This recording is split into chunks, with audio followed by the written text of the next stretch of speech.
While everybody's getting settled, some of you that have actually heard me speak before in one of the four churches here probably have heard this story before, but for those that haven't heard it, I want you to understand that this is not something that's made up. What I'm telling you right now really did happen. And it has to do with my family. My father's side of the family, my great-great-great-grandfather actually lived in Poplar Bluff, about an hour west of here. Well, a little less, about an hour south and west of here. And when the Cherokee Indians were sent from North Carolina and Georgia out to Oklahoma, the Trail of Tears came right through here. The Trail of Tears parked right up North Cave, through Poplar Bluff and on across the state. Well, my great-great-great-grandfather wasn't married, and he met this Indian woman, and they got married. Now, most of the time when I was growing up, people didn't talk about their Indian relatives. Just didn't say anything. But if it ever did come up that somebody married an Indian, it was the chief's daughter. The chief's daughter. The chief's daughter. Well, in our case, this is written down in the family tree. In our case, it was not the chief's daughter, it was the medicine man's daughter. Oh, boy. And the medicine man had taught his daughter all about these herbal remedies and so forth. And so when my great-great-grandfather Tom was born and grew up, she taught him all about these herbal remedies and so forth. But she said, but there's just one thing. I've told you all these things, but you just have to remember, nobody wants to know until they ask. So if somebody doesn't ask you, don't just walk up, I know what you ought to do. So, according to the family tree, my great-great-grandfather observed that. If somebody didn't ask him, he didn't tell them. Well, he married an Irish woman. And the reason it didn't say she was Irish. Her name didn't sound Irish. But she had a brother named Murph. And her brother named Murph, according to the family tree, had a problem that he liked whiskey. And they farmed far enough out from town that they couldn't get to town just on a regular basis. So every Friday he'd hitch up the wagon and take the horses and the wagon, go to town, buy supplies and come back. But it was so far he'd stay overnight and get drunk. He'd come home drunk, stay drunk all weekend, but by Monday when it's time to go to work, he's already sobered out and worked that week. And his wife told my great-great-grandmother, oh, he doesn't really hurt anybody or anything when he's drunk. He just gets drunk. But the one thing is, no matter how hot it is, it might be the hottest day in the summer, but when he comes in, he always wants to build a fire in the fireplace. And we don't have any wood in the summer, so he'll break up the wooden furniture and start a fire in the fireplace. He said, we never do have anything. He's always burning it up. So my great-great-grandmother comes home and said to my great-great-grandfather Tom, too bad you don't know something to do for people that drink whiskey.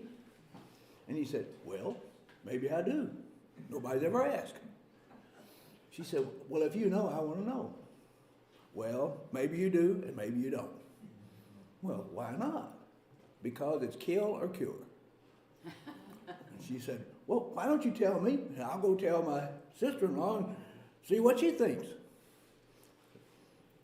Well, he said, okay, here's what you do. When Murph leaves on Friday, go get his whiskey wherever he stashes it, bring it in, pour it in a great big bowl. And then go out and dig up a handful of earthworms and bring those worms in and stick it in that bowl of whiskey and let them soak overnight. The next morning, said Murph's going to come home on Saturday, but the next morning you just, skim it out and put it back in the jar. And he said, it wouldn't taste good. If Murph was sober, he'd take a drink, spit it out. But he said, he's going to be drunk. And all it takes is one swallow. And he said, if he makes that one swallow, he's going to pass out. And if he ever comes to, he'll never drink whiskey again. Well, according to the family tree, they decided to try it. Murph came home, took a drink of whiskey, and he passed out. And according to the family tree, the two women put him on the kitchen table and dropped water on his tongue to keep him hydrated for 16 days. And on the 16th day he came to, and according to the family tree, he never drank whiskey again. Whoa. Now, I'm not telling you that as a cure for whiskey. I'm telling you that because the part I want you to remember is nobody really wants to know until they ask.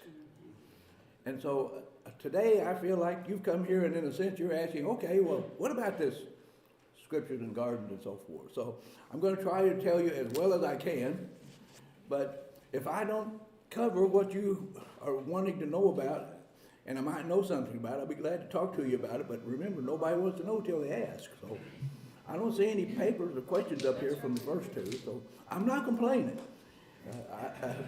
Too many questions I read, and they're too hard for me to answer anyway. All right, this afternoon we're going to talk about building soil health for human health.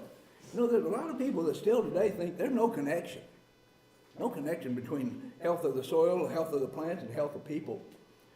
I don't believe that at all. I believe it's extremely well connected, and the man who taught me, Dr. William Albrecht, actually proceeded to prove that in a number of ways. And a lot of people say, oh, what he did was just I had one guy, soil scientist in South Africa, he said, Dr. Albrecht's work was just a thumb suck.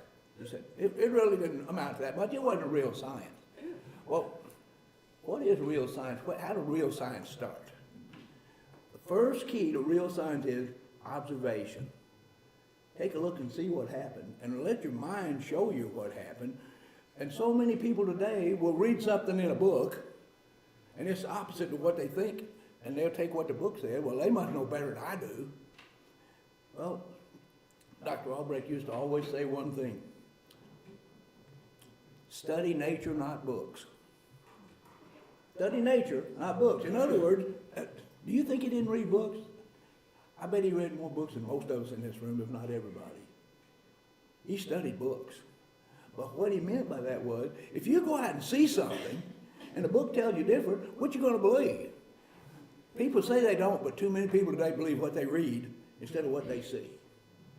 And to me, this is one of the drawbacks in terms of farming. A farmer will see something and think, everybody else doesn't say that.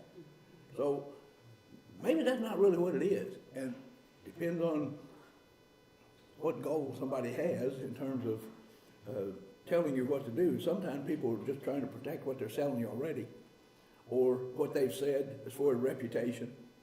So in terms of soil health, Dr. Albrecht didn't just look at people, and I will tell you, it doesn't really look like a professional book at all. But there's a book by a South African and an Australian.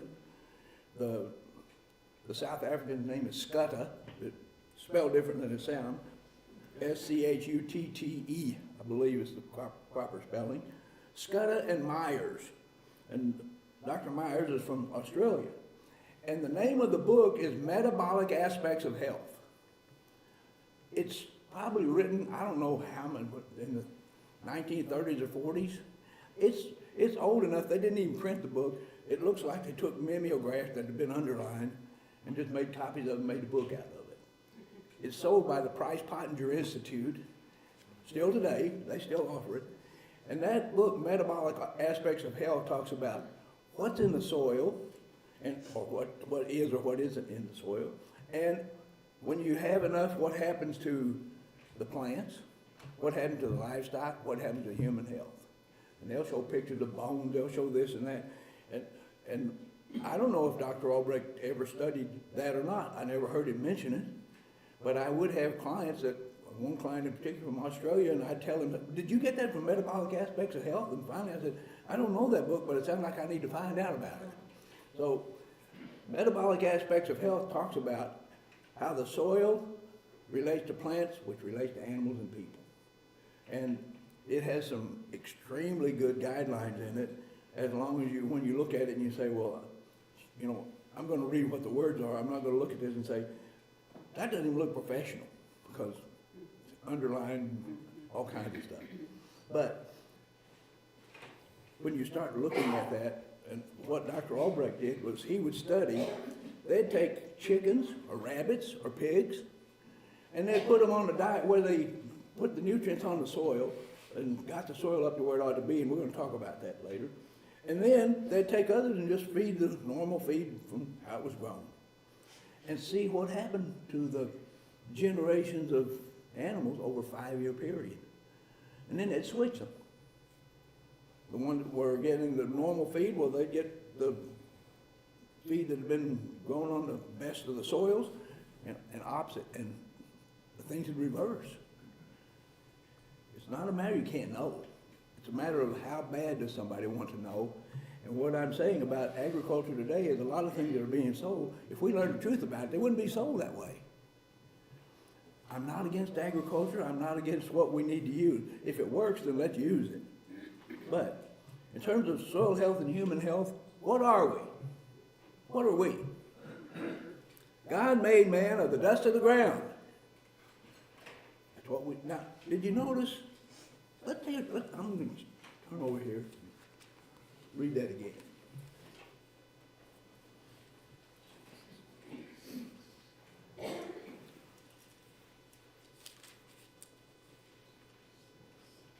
Get to the right spot.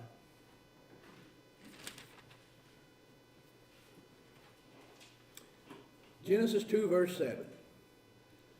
And the Lord God formed man of the dust of the ground.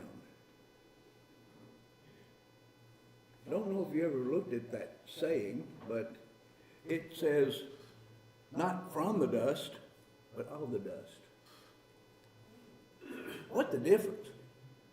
Being from the dust or of the dust? You can be from the dust, that means, well, if you're from the dust, that a lot of people do, well, okay, they took dust and that's where we're from.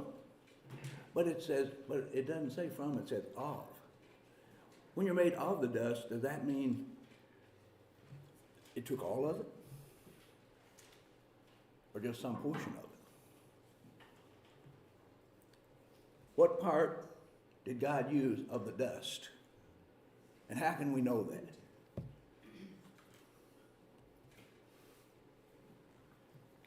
How can we know it?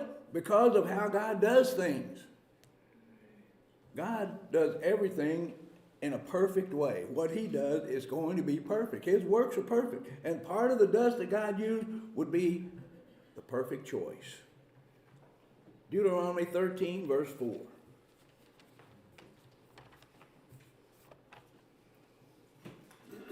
It's not a matter of what man thinks. It's not a matter of what man says. It's a matter of what God says and what God does. Deuteronomy 13 and verse 4 says, you shall follow after the Lord your God and fear him and keep his commandments and obey his voice, and you shall serve him and hold fast to him.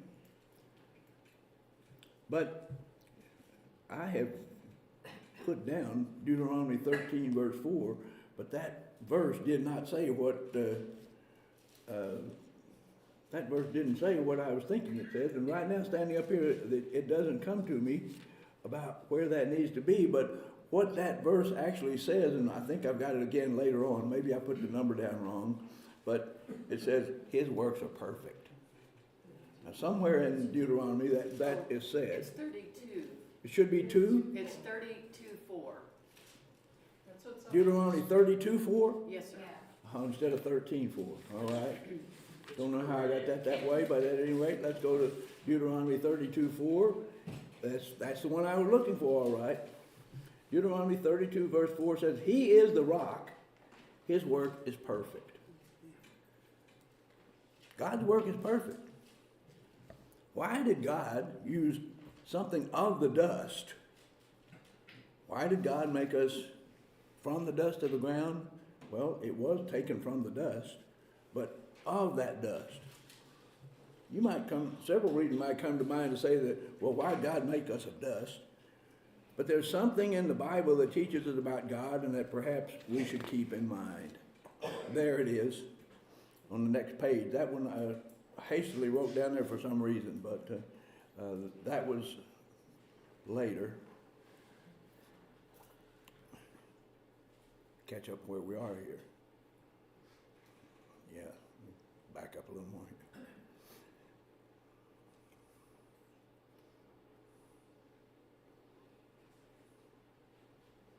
I get ahead so far? Did I lean on it? Here we go.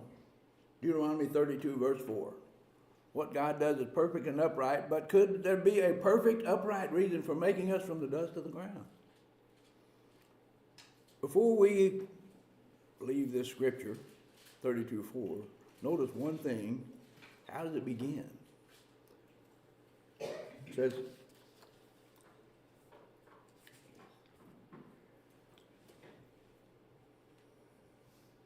He is the rock, with a capital R. Could that mean anything?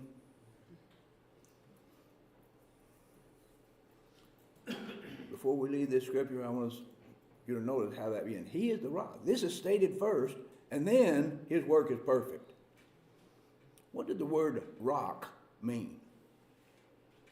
Now, I'm not talking about from a dictionary. I'm talking about looking at that word in terms of Hebrew from the Gesenius Hebrew Chaldee lexicon of the Old Testament. This Hebrew word can have three different meanings. Number one, a stone or a pebble. Number two, a rock. Or number three, an edge. From number two, a rock, are given two possibilities through Deuteronomy 30, although Deuteronomy 32:4 is not used as an example of either one of them. The first possibility is metaphorically used of God to be the refuge and protection of Israel, and that certainly does apply. God certainly is our refuge and our only hope for eternal protection. But the second possible meaning is given for the word used here as that found in Isaiah 51, verse 1, and is said to figuratively be applied to mean the founder of a nation.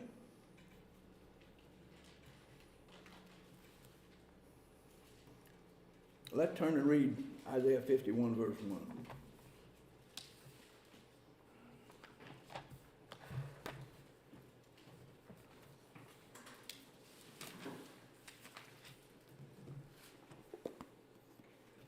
Listen to me, you who follow after righteousness, you who seek the Lord, look to the rock from which you were hewn. How are we hewn from a rock? Is that because God made us? Is that what it's talking about? Is it talking about, well, is there more to it than that? Look to the rock from which you were hewn, and to the hole of the pit from which you were dug.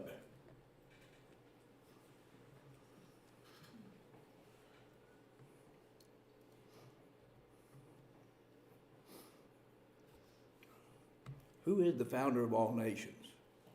Who made that possible? Well, we saw from Colossians 1, verses 15 to 17, which I've read twice already. Won't go back there, but all things were created through him and for him, and he is before all things, and in him all things consist. He as such, Christ, Jesus Christ, our rock, is definitely the founder of all that is physical, including all nations.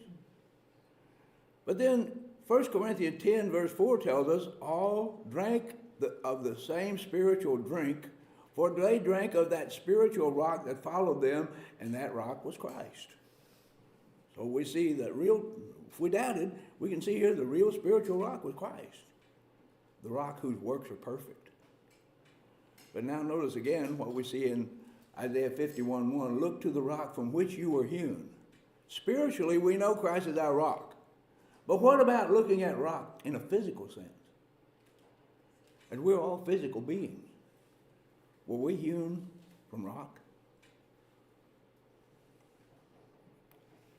The Bible tells us the most important information we need to know, and especially what timely knowledge we need that we will not find anywhere else. And you know, a lot of people may look at that like Christ said, unless you eat my flesh and drink my blood. He didn't really mean that in that way. But when it said, well, look to the rock from which you were hewn, could that be some kind of a special meaning like that? Through the study of God's Word and His physical creation, it's possible at times to gain even more understanding about the truth of God. Geologists tell us that soil is formed by the decomposition of rock. Though I'm not a geologist, For 50 years now, I've been involved in analyzing tens of thousands of soils from all over the world. And what can be seen time after time is that unless the soil has somehow been transported in from another area, the mineral makeup of area soils will match the mineral makeup of the rocks that are there. Magnesium and iron in southeast Missouri. Our soils are high in magnesium and high in iron. The magnesium is throughout the soil, but why is it high in iron? The iron mines are just north of us. There's iron mines up through the state of Missouri. The rocks have magnesium and the rocks have iron. Basically, dolomite rocks have a lot of magnesium. And we have a lot of soil that come from dolomitic sources. Although soil is basically formed from decomposed rock, all rocks, even rocks such as gravel, are not soil. To become what is known as soil, rocks must be broken down into much smaller particles.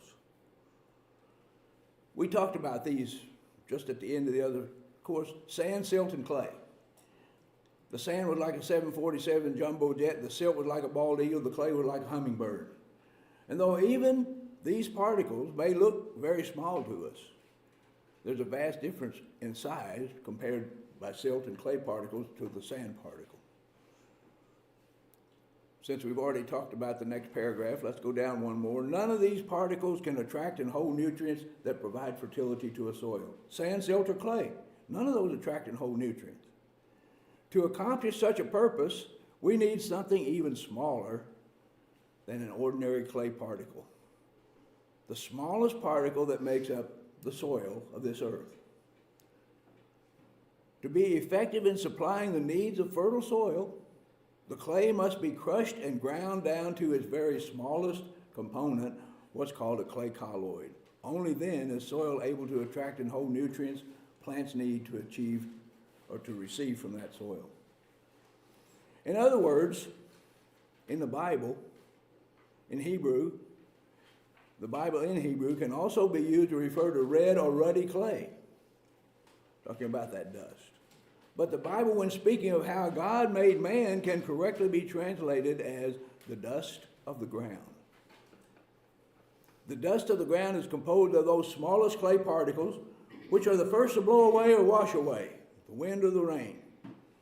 And if you collect the dust that's measured there in the contents and measure what those nutrients are, these constitute the most fertile part of any soil, the dust. That's why when we have erosion, we lose the best soil first. And you can even prove that by going to a soil, to a field that the soil is the same, but there's a hill there. Or that there's enough of a slope that the water drains from one end to the other.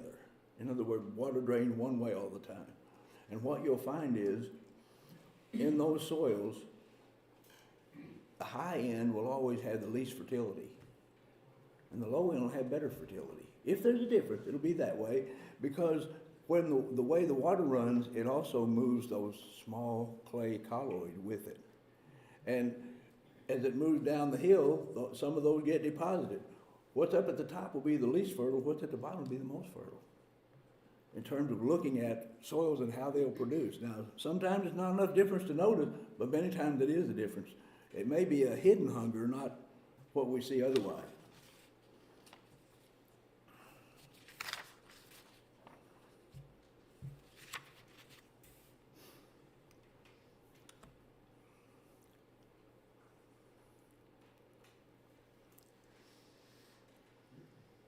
The rock dust is a product of geology. Decomposed rock brought back from the moon or anywhere else is not soil, because by itself it doesn't grow anything. That's not what grows it. What has to happen is there has to be something more. That sand, silt, and clay is dead mineral, dead material. We need something else to provide and sustain life in the soil. We need living organisms to process the nutrients into usable forms for all things to live. The second law of thermodynamics says life only comes from life. So when God made man from the dust of the ground, that was not enough. Man's life was God-breathed. God gave mankind life, not the physical dust he made us of. Now, considering these points, could there be a more positive reason that God had in mind when he made us of the dust of the ground? Note what David said in Psalm 139.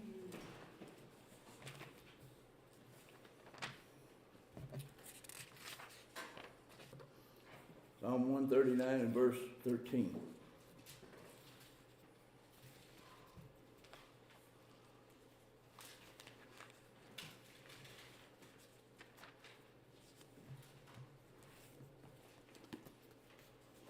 For you have formed my inward parts. You have covered me in my mother's womb. I will praise you, for I am fearfully and wonderfully made. Marvelous are your works, and that my soul knows very well.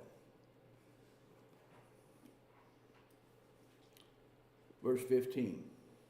My frame was not hidden from you when I was made in secret and skillfully wrought in the lower parts of the earth. Does that mean he was down somewhere else? Or does that mean what was taken from the earth? Your eyes saw my substance being unformed. And in your book, they all were written. The days fashioned for me, when as yet there was none of them. When we read that God made man of the dust of the ground, he took the highest quality part of the dust. How can we know that? Well, one thing we looked at, God's work is perfect. Also, that dust came from rock. Somewhere, sometime. When it said we're hewn from the rock, we're actually physically, if you go all the way far enough back, basically, all the minerals come from rock. Now, when we see the Bible shows us that we're made from dust of the ground, we still have to realize we're physical beings. For anything physical to live, something has to die. That's a great lesson that God continually teaches us. It applies spiritually as well as physically. Something had to die for us to live. Jesus Christ had to die for us to live. What about physical? You may say, well, okay, if I eat meat, something has to die. But, if we eat a plant, it has to die too. Life only comes from life. But that life gives life when it dies. When Paul talked about the seed of wheat, when you put it in and then it grows, life comes from that seed of wheat. But how many other organisms died in the process of making that happen?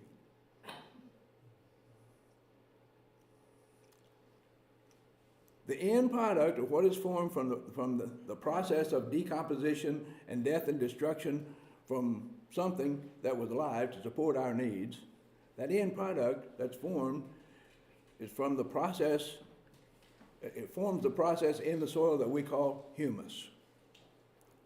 So then for life to be present in soil, we need the smallest possible mineral particle, which is called a clay colloid, the dust of the ground.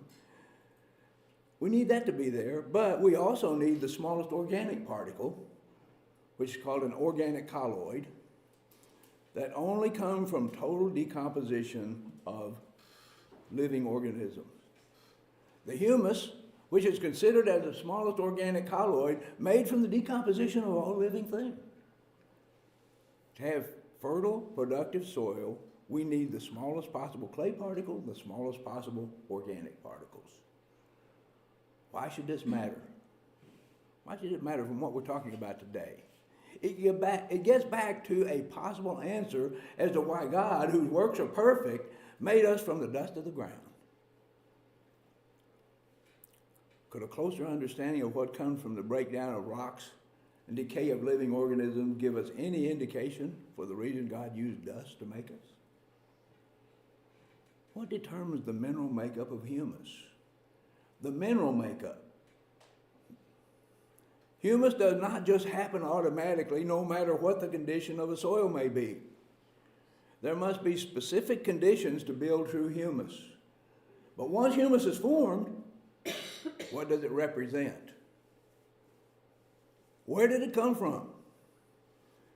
When the decomposition of all living things or all living organisms is completely accomplished, what is left reflects the basic elemental makeup of all living things. That's what humus is, the decomposition of all living things. Back in the middle of the last century, soil scientists learned how to extract actual humus from the soil. When this was done, comparisons were made about the nutrient makeup of both the humus and the most fertile, productive soil that produce highly nutritious feeds for animals and foods for humans. And they've proved it by feeding it to the animals and using other feed sources for other animals that didn't have all the nutrients that needed to be there. What they found was that the relationship between mineral nutrients in the most fertile soils, which is determined by the clay dust there, matched the relationship of nutrients in the makeup of humus, which represents the general makeup of all living organisms. In other words, Dr. William Albrecht was where I heard this, and one of the reasons it inspired me so much to work with soils. Because he said, the most fertile soil always has between 60 and 70% calcium. If you don't have that, you're not going to accomplish what that soil has the ability to accomplish. And he said the most fertile soil always had between 10 and 20% magnesium, and between 2 and 5% potassium, and so on and so forth. And he said when we analyzed the humus, it matched exactly with the most fertile soil. The same amount of calcium, same amount of magnesium, same amount of potassium. And he said it matched up perfectly. God knew what was going to happen when everything decomposed, and he knew what that was made of. And what do we have that basically is represented from humus, all growing plants and so forth, which is our food source. At least the food source. It may go through an animal first, and we eat the animal, but it also goes through the plants. When you start looking at it, the humus and the most fertile soil, which is measuring the dust, the clay dust, the finest particles, not all the rest of the stuff, but the very finest particles, match up. Both of them in terms of nutrient content. God was wise enough when he looked at man to know what he needed to make us from. Now, does the Bible say all this? It doesn't say it the way I'm saying it perhaps, but it shows it in the situation in that it says we're hewn from rock. It doesn't say just spiritually. It says we're hewn from rock. When the rocks break down, the nutrient levels are released from those rocks, but then when you look at that, those rocks break down, form the soil breaks down and forms the colloidal clay, and when you look at the colloidal clay, it matches up with the most fertile soils. If God's work is perfect, he would have chosen whatever was perfect for us. And what would be most perfect? Whatever would feed us the best. Whatever would take care of us the best.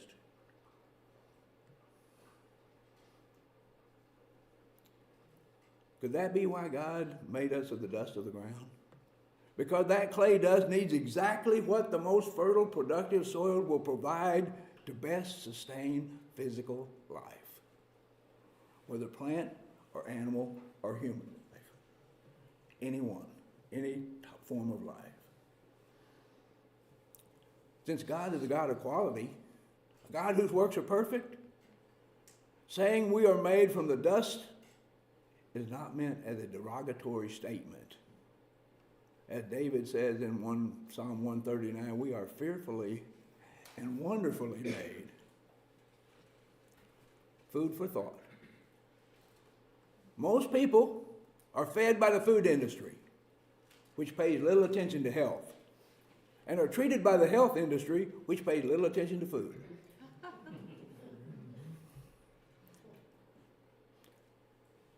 I mentioned Dr. Albrecht had an article in the Saturday Evening Post, and it was on human health. And what he said was in 1949, if we didn't change our ways, we're going to keep getting sicker and sicker and sicker. And what has happened since the mid-1900s, 1950s and 60s? I don't remember the exact statistic. I heard it said, but one of the professors that were researching autism, and he told how much faster autism is happening today in terms of numbers of births and so forth as compared to the middle of the last century and the late portion of the 1900s. And it keeps getting worse and worse and worse. And it still keeps getting worse. And when you, I can't remember the statistics in my head, and I don't have them written down here, but when you look at any kind of a situation, is our health getting better? We get a lot more medicines to take. We get a lot more stuff to help us make it. But how much stuff do we get? I read somewhere a long time ago, the last vaccination we got that helped get rid of something was the polio vaccine. You know, since then, it just sort of helped us control stuff. And I'm not sure how much the polio vaccine had to do with it, but, you know, they don't claim that you get a shot and we're going to get you over it. We're going to give you a shot and you can just stand it. Today, so much of what we look at in terms of health is not to get us well. Dr. Joe Walters, who is not related to Charles Walters, maybe way back somewhere, but they didn't know of any relationship. But Dr. Joe Walters was a medical doctor in Sherman Oaks, California. I met him, I started working at this in 1973, and it was about 1977 when I met him. He was a medical doctor. He was 70 years old. He was still practicing. He went to the clinic at 6 o'clock in the morning, left at 6 o'clock that night, 6 days a week. And he said, Neil, I am not a doctor to treat people who are sick. He said, we need to be treating people so they don't get sick. So he said, I devote my practice to telling people what to do to stay well, not what to do after you get sick. And he had 104 different tests that were run by standard hospitals. And he said, I have to have all those tests before I can tell somebody how to stay well. This was 1977, something like. And he said, when you come to me for a physical examination, it costs $2,600. That was in the 1970s. And he said, all of that but $300 is to pay for those 104 tests. And he said the $300 pays for the building and the staff and myself and so forth. He had about 1,500 patients from all over the world that came to him for him to tell them how to stay well. And back at that time, Golda Meir was the premier or prime minister of Israel. She was one of his, she'd fly to the U.S. to have him tell her what to do to stay healthy. Now, at age 55, Dr. Walters was told he had 6 months to live. He'd already lost one lung and already had a couple of heart attacks. And he came home to his wife and said, well, you know, I've already been diagnosed that I have these problems. They tell me I got 6 months to live. And he said, the best doctors I know say nothing we can do. But he wasn't, he didn't, back then he was one who specialized in allergies. So he was a doctor who treated allergies. And his wife had a PhD in nutrition. And he said, we've solved all these problems in terms of allergies with nutrition. If we can't solve this with nutrition, medication says they can't solve it. Well, he had 6 months to live. He was age 55. When I knew him, he was 70. So somebody solved some problem. Well, he said, Neil, from age 55 until today, I've never recommended a drug. He was a medical doctor, but he said, I've never recommended a drug for anybody to stay well. He said, it all has to do with nutrition and how you grow what you eat. And he said, when people come to see me, if they're not willing to change their diet, no need to come. Because unless you're willing to change your diet and eat what's healthy for you, you're not going to get over what you have. Well, he didn't know to tell everybody what they needed to do until he did all those tests. But after he did the test, then he could say, well, he said it only cost that the first time because not everybody needs those tests every time. We just see which ones are critical, and then they don't have to come back to my office. They can go to the hospital wherever they are and get those tests run. And then all I have to do is have the reports and tell them what to do. Well, he studied a lot of different things in a lot of different ways, and I was out there to tell him what to do for his garden because he had 2 gardens. One grew real well, one didn't grow very well at all. He said, in this one garden, the vegetables die. In the other one, they didn't. Now, why did it matter to him? Because they grew as much of what they could eat. He and his wife, both doctors, PhD in nutrition and a medical doctor, and he said, we grow as much of our food as we can grow. Because it's important to have food that's grown properly and that's fresh. He said, to the extent that you can get something fresh, it always is more beneficial than otherwise. Well, if you grow your own food, and that's one of the reasons I wanted to have this, and that is, for years, when I'd go out in the garden, I'd think, man, I could go to the store and buy all this stuff for a whole lot less time and money than I could make a lot more money doing something else rather than being out here working in this garden. Well, I liked working in the garden. And I liked what came out of it. And it's a whole lot fresher than otherwise. To the extent, whatever you can grow, you may not grow everything, but whatever you can grow and know where it comes from and know the quality of it and know how fresh it is, it's going to be that much better.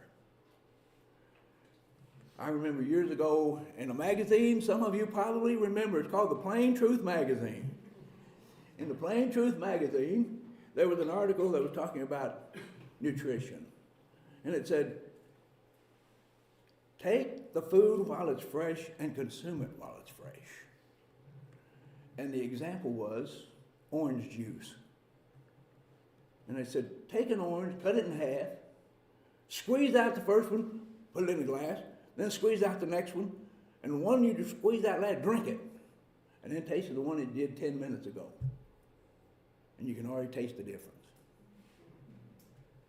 10 minutes squeezed. Fresh, the fresher, the better. Worked with a client in Hermosillo, Mexico, and they grew quite a lot of vegetables and so forth. They grew organic vegetables to put in their food because they grew and fed 3,000 workers a day. And they grew all organic foods to feed those workers and their families in a big, just come into a big dining hall. Well, he said, Neil, we're trying to grow, they had 250 acres of peaches. And he said, we can get them 2.5 inches around, but we don't want them 2 3/4 inches around. And he said, you take these peaches, if we get them to 2 3/4 inches, and he said, you didn't have to listen to him, you could just take a peach off the tree and eat it, and the juice would run down your arm. It was that different. And he said, once we get these peaches harvested, we can't sell them to the United States. They won't buy them because they say they don't have a long enough shelf life. Yeah. He said, we don't sell them to now they sold their grapes, their table grapes and things like that to Costco and various places. But those peaches, U.S. didn't want. And he said, you know what we do with those peaches? We put them on trucks in Hermosillo, Mexico, and it's a 4-hour drive to Long Beach, California. We take them on those trucks, 4 hours to Long Beach, put them on ships and ship them to Ireland and England, and they're sold as premium peaches. But the U.S. wouldn't take them. What I'm saying here is, it's not a matter of what we look at and say we need until we just won't buy the junk.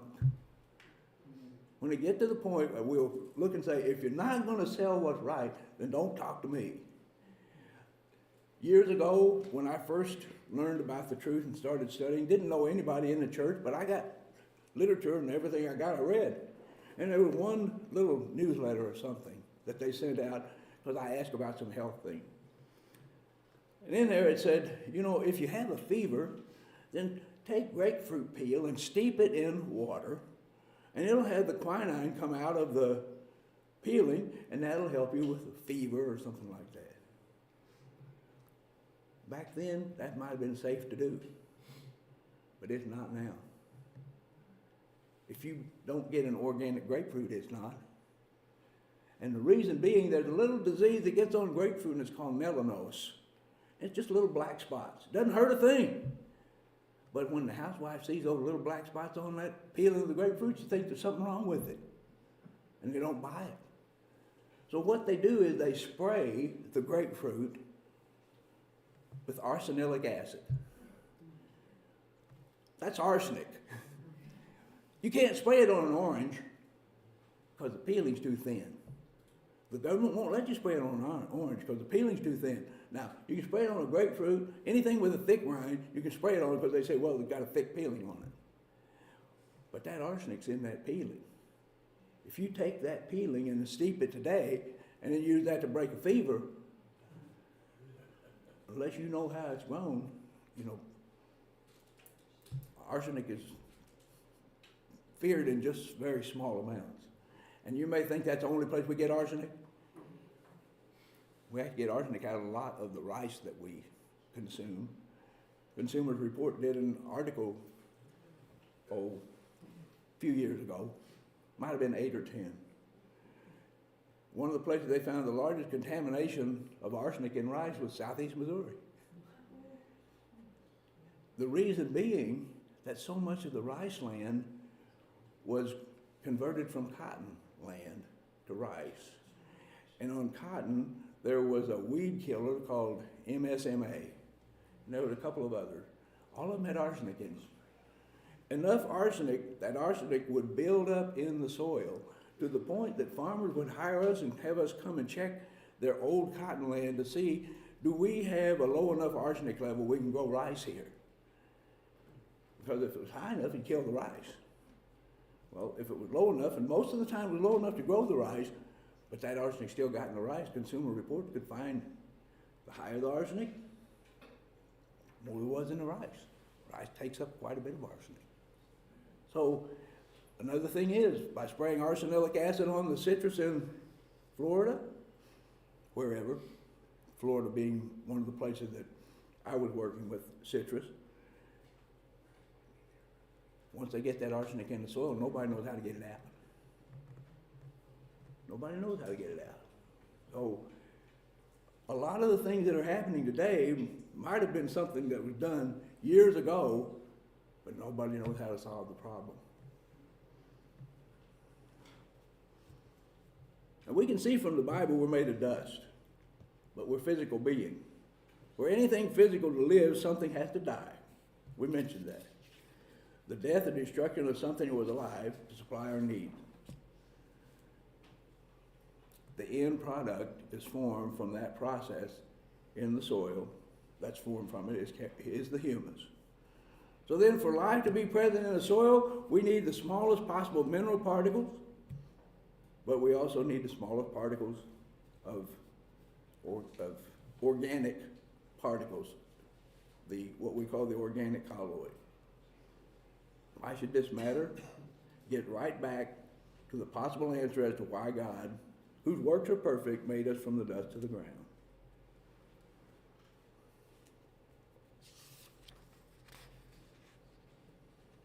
Some of these things I've said already.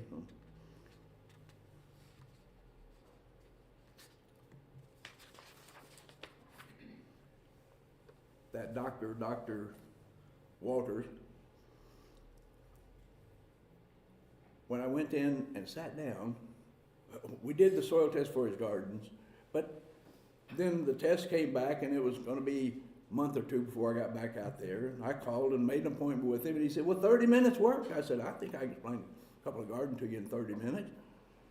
Well, got there and sat down, and he got out a big yellow pad and started, when I tell him things, he started writing down some of the stuff. Now, we gave him recommendations, but he started writing it down.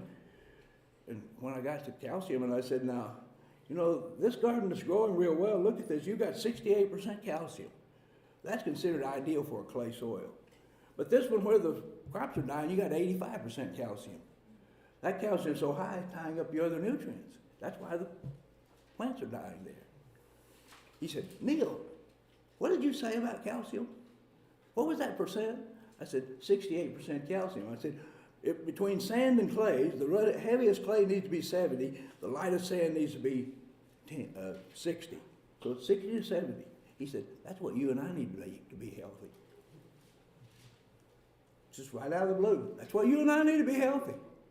Well, so when we got to magnesium, I said, well, now you have 12% magnesium. This is ideal because the magnesium and the calcium should total up to 80%. How much magnesium? Well, between 10 and 20%. In this case, 12% calcium, magnesium, 68% calcium, because it always needs to be as close to 80% as possible. And the 68 calcium, right, so the magnesium matches with it. That's what you and I need to be healthy. As we were going through this, and then all of a sudden, it was 30 minutes was up. And he said, just a minute. So he goes in and talks to his wife and came back and he said, Neil, I'm not going to that conference. My wife's going to go, but I'm not going with her. I still need to ask you some more questions. And I said, well, we've about covered what we need to in terms of the garden. He said, oh no, but that's not what I wanted to know. He said, you're talking about getting rid of magnesium in the soil. And he said, this is one of the things we need to know about people, how to get rid of magnesium. Nobody's ever, he said, from what you're telling me about the soil, if you can get rid of magnesium in the soil, we can get rid of magnesium in people. So he was starting to look back, and what it showed was, to me, that was, again, that was just doubling back to saying what Dr. Albrecht said, and that is the most fertile soil gives us what we need. The most fertile soil gives the plants what they need. Now, you know, people can take issue with that, and most of ag education will take issue with it. But what I say here is, study nature, not books. Number one, I think the big excuse is, too many people say nature instead of God. Yeah. But really, if we study what God says, now that's the book, that's the Bible, but when we study what's there, and then we can see it out. To me, this just keeps adding up and adding up and adding up. It may not be that we understand perfectly, and one of these days we'll find out how darkly that glass is we see through. But we sure can see a whole lot more things by looking at the principle of the Bible and applying those than we see from what we're told by people who have something either to sell or to make money on. Some people don't sell it, they just charge you.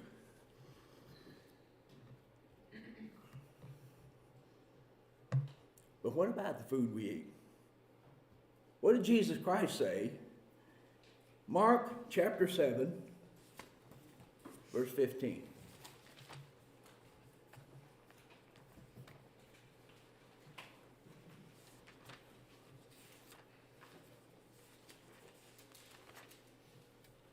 Mark 7, verse 15. There is nothing that enters a man from outside which can defile him. But the things which come out of him, those are the things that defile a man. If anyone has ears to hear, let him hear. So Jesus is saying here, if anyone has ears to hear, let him hear. That's like saying, take heed. Listen to this. Listen to what's being said. Note verses 17 through 19. And when he had entered a house away from the crowd, his disciples asked him concerning the parable. So he said to them, are you thus without understanding also? Do you not perceive that whatever enters a man from outside cannot defile him? Because it does not enter his heart, but his stomach, and is eliminated, thus purifying all foods. Oh boy, A lot of people read that and they say, see, there we can eat whatever we want to. Well, what is this talking about? It's talking about eating with unwashed hands. Not talking about eating anything you want. But what Christ is saying is, if you don't wash your hands all the time, and you go out in the field, what have the little disciples just been doing? Walking through the wheat field, picking some wheat and eating it. Oh, you didn't wash your hand before you did that. That's what Christ was talking about when he said eating with unwashed hands. He wasn't talking about, well, let's look at another scripture. 1 Timothy 4, verses 4 and 5.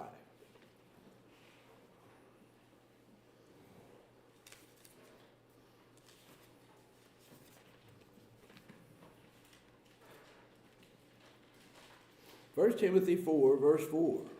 For every creature of God is good, and nothing is to be refused if it is received with thanksgiving. Why? For it is sanctified by the word of God and prayer. God tells us what to eat and not to eat. What we read in here is what tells us what's safe or what's not safe. It isn't a matter of saying, well, look there, Jesus Christ said we could eat anything. No, he just said, if you eat with unwashed hands, then whatever that is goes through the body to be eliminated. Bad food goes into the stomach and is eliminated by the body. Food, but what about the poisons used to kill weeds and insects and disease? Is that food?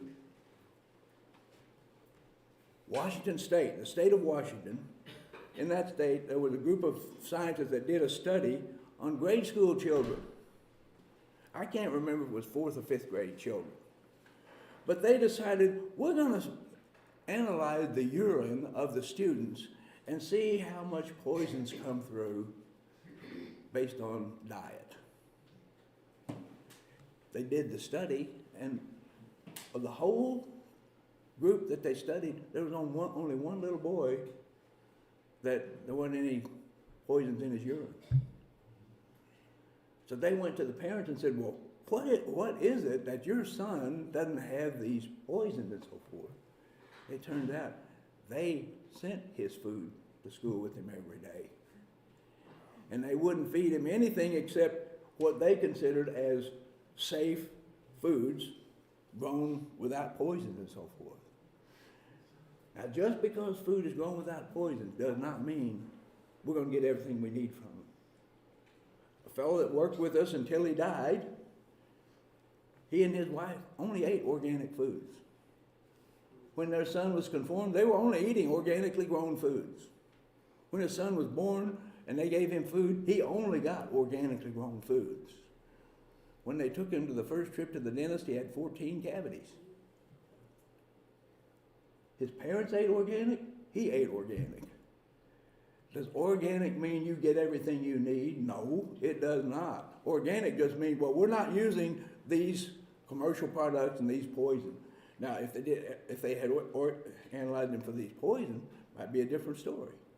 Well, these people that found out about what that little boy was doing, they actually then set up a diet, and I don't know how many, but a certain portion of the children in that same grade agreed that they would only eat this diet with no commercial pesticide. In 4 days, their urine cleared up. Even though they'd been eating all this time, in 4 days, their urine cleared up. But when we think we can't do anything about something, yes, we can. Well, they fed them on this program for a certain number of days, and then they let them go back to the regular diet. In 4 days, it all came back. 4 days, you got rid of it, 4 days to come back. A lot of things that we look at, we think, oh, it's impossible to take care of.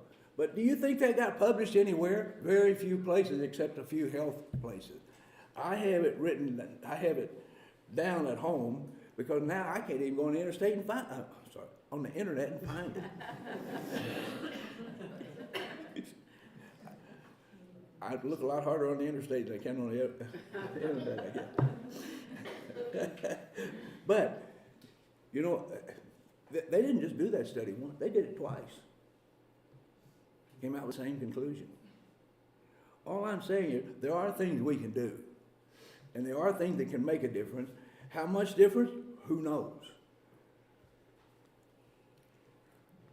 Whatever year it was that DDT was banned, I think that was 71, 72, but it was right in that time frame. I was working for the Ag Department at Big Sandy, Texas. We made a trip through the Midwest looking at agriculture and so forth because of some articles that were going to be written. We stopped at Columbia, Missouri. This is the University Test Farm, and there was another place that we especially went, and it was there that we went to visit. It was the research that was being done by U.S. Forest Service at the Fisheries and Wildlife Program there, right there on the research farm at University of Missouri. Well, first thing that Mr. Schurter asked the director, well, he said, what do you think about banning of DDT? Because that just happened. The man that was in charge there, his name was Dr. Schottiger. Don't ask me how I remembered that, but I did. Anyhow, he said, oh, no, we weren't surprised. We've known this for 25 years. He said, we've published this for 25 years, but nobody would listen. It wasn't a matter that science got the attention. Who got the attention was actors, movie stars. They started saying something about it, and then all of a sudden, oh, well, there's something bad here. But he told more than that. He said, we located here because it's one of the few places in the U.S. that we could find pure water. And to get that pure water, we had to go 1,500 feet deep. But he said, it's pure. It doesn't have any contaminants in it. And he said, we needed water with no contaminants. Because what they were doing at that research facility was seeing what happened when you put ag chemicals on the land and that leached into the water. And then what happened to the fish. They had what was called a stress tunnel. And they had put big trout in this stress tunnel. The stress tunnel was just a little place about this wide, about this long. And of course, up here you just swim up against the end of the tank. But on this end they had a little shock device. So they'd put those trout in there and make them swim for the equivalent of about 3 days or something like that. And that shock device was if they started to get lag behind, they'd shock their tail and they'd get back up there so they'd get shot. And he said, then after 3 days, we take those fish and analyze the fish to see how much poison had they gotten from being in that water. And he said, the first time, he said, we have contaminant-free water, we have contaminant-free feed. And we have to go to one of 3 fisheries in the United States to buy contaminant-free fish. That was in 1970. He said, all the other fisheries, the water's so contaminated, we can't get fish that are pure enough to even check to see what's going to happen. But he said, we put those first fish in the water, and when we analyzed them, they were already contaminated.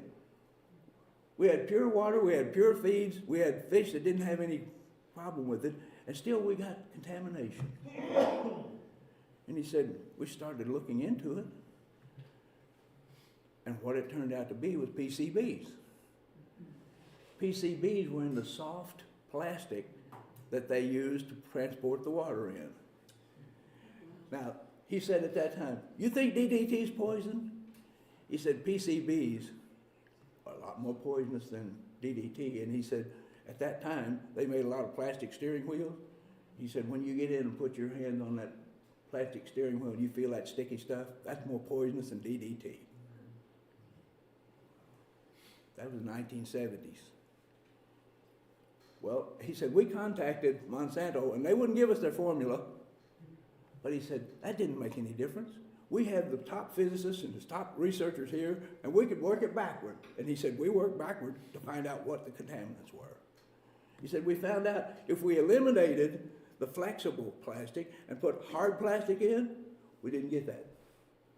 He said the more flexible the plastic, the more poisonous it is. What do we can put around our food all the time? The flimsiest plastic you can find. Is plastic really a problem? We learned that in the 1960s. I have to take that back. It was about 1973 or 4. Because at that time I was business manager for the ranch at Big Sandy. And one of my jobs was to find the glass milk bottles because we sold whole raw milk. Got harder and harder to find those glass milk bottles. The price kept going up and up and up because they weren't making them anymore. You had to find a dairy going out of business and get them from them. Well, switched off to plastic. Within a week, complaints started coming in from the ladies on faculty row and the members that were buying the milk. It was whole milk. But they started calling and saying, what happened to this milk? It won't make butter anymore. It won't make whipped cream. It was poison in the plastic bottles. As soon as we switched from plastic back to glass, click, just like that. Just like that, it was gone. Nobody back then would listen about plastic.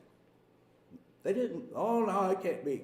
I mean, it's just a matter, there wasn't enough people that knew what the difference was.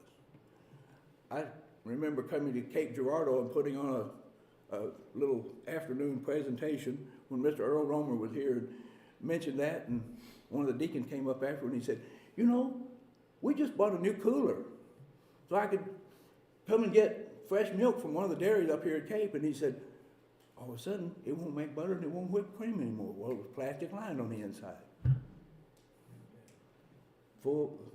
Now, you don't know that when you go to the store because it's already pasteurized and homogenized. It's already dead. But how much damage gets done just because it's convenient? Just because, oh, if it's glass, it might break, might drop it on the ground. If it's plastic, it probably won't break. So we're going to switch to plastic. That wasn't the end of the story, though. He said, after we eliminated all of the contaminants, then we put the fish in water, different combination, and I don't remember, but there's one particular combination of 3 different pesticides that were in the water. And he said, you put those trout in, and he said, normally a trout or a fish, when you put them in a stress tunnel, they'll actually start using up their fat. Take care of the fat reserves. But he said, in this case, all the fat was still there. Because there was so much poison in it, the fish were actually breaking down their muscle and using their muscle instead of the fat. Because it was so poisoned, the fish's body was rejecting it. Somehow that fish could tell, well, I don't want that fat. Don't ask me how, but he said, every case, when you looked at those fish, they were actually burning up or using up their muscle instead of using up their fat. The poisons are stored in the fat. You know, the more obesity we have in the U.S., the more chance is to get the poisons stored. The other side of the story, some people still don't look at it this way, but those that study how the body gets rid of heavy metals, guess where they go? They go to your hair. When you do a hair analysis, if you got a real high level of heavy metals, does that mean, oh, I'm poisoned, or does that mean, oh, my body's working good enough to get rid of them? Depends on how much is there. But the hair is one of the first places that shows up in terms of being healthy or not. And we won't maybe get to this today. It's 1:15, that's time to stop, isn't it? All right, well, as far as that, well, we may not get to this today, so I'll say this, and that is, copper is a key to protein digestion.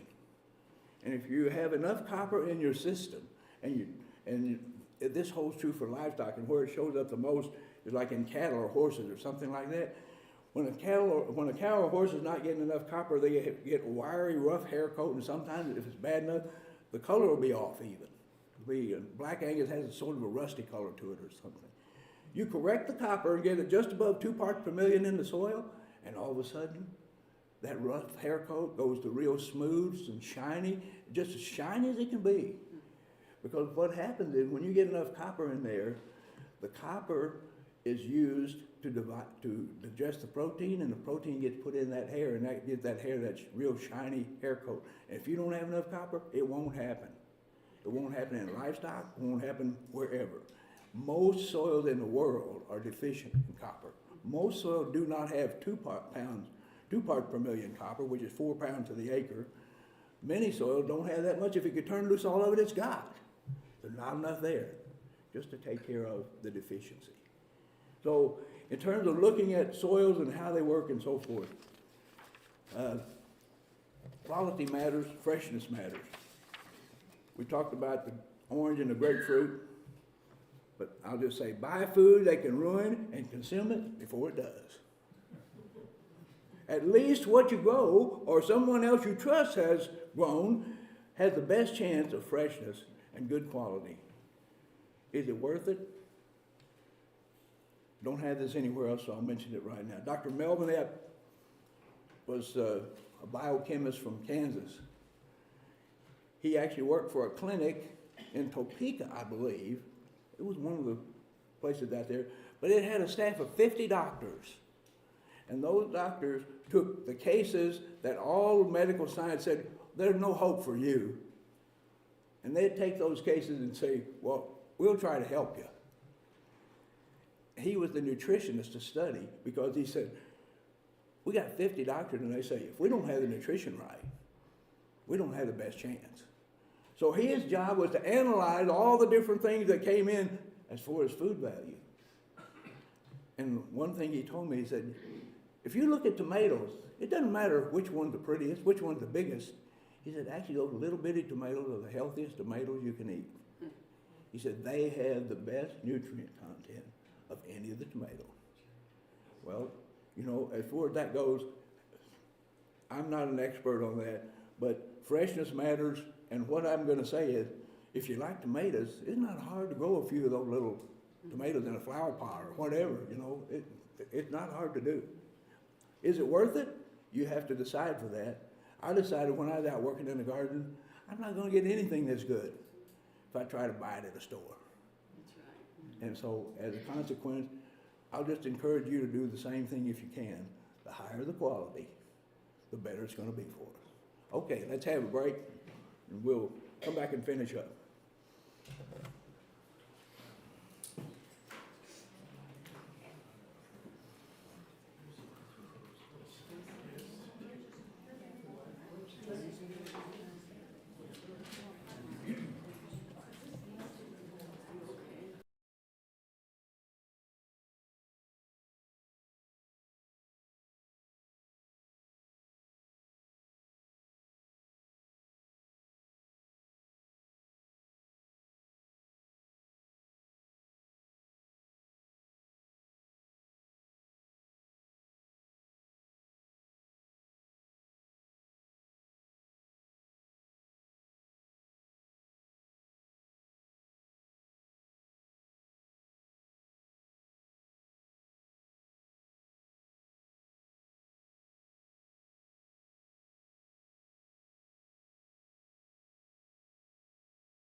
Those of you from Missouri, do you know what the Missouri 3-kick rule is? What is the Missouri key 3-kick rule? Anybody heard of that before? Well, just as an example, here's how it works.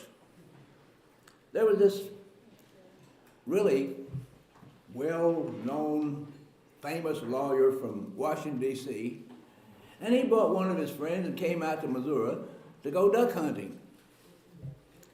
And they paid the normal $10,000 to come on a farm and hunt ducks. Well, okay, they got down there, they hadn't seen a duck, and then all of a sudden, about time the day was over, and a lone duck flew over, and that lawyer shot that duck. But the duck, instead of landing on the hunting club, landed on the farmer's field next to it. And this old farmer had posted signs, no trespassing, all over his farm. He didn't allow people to come on his farm. Well, that lawyer from New York didn't know how much strength Missouri puts in their no trespassing law.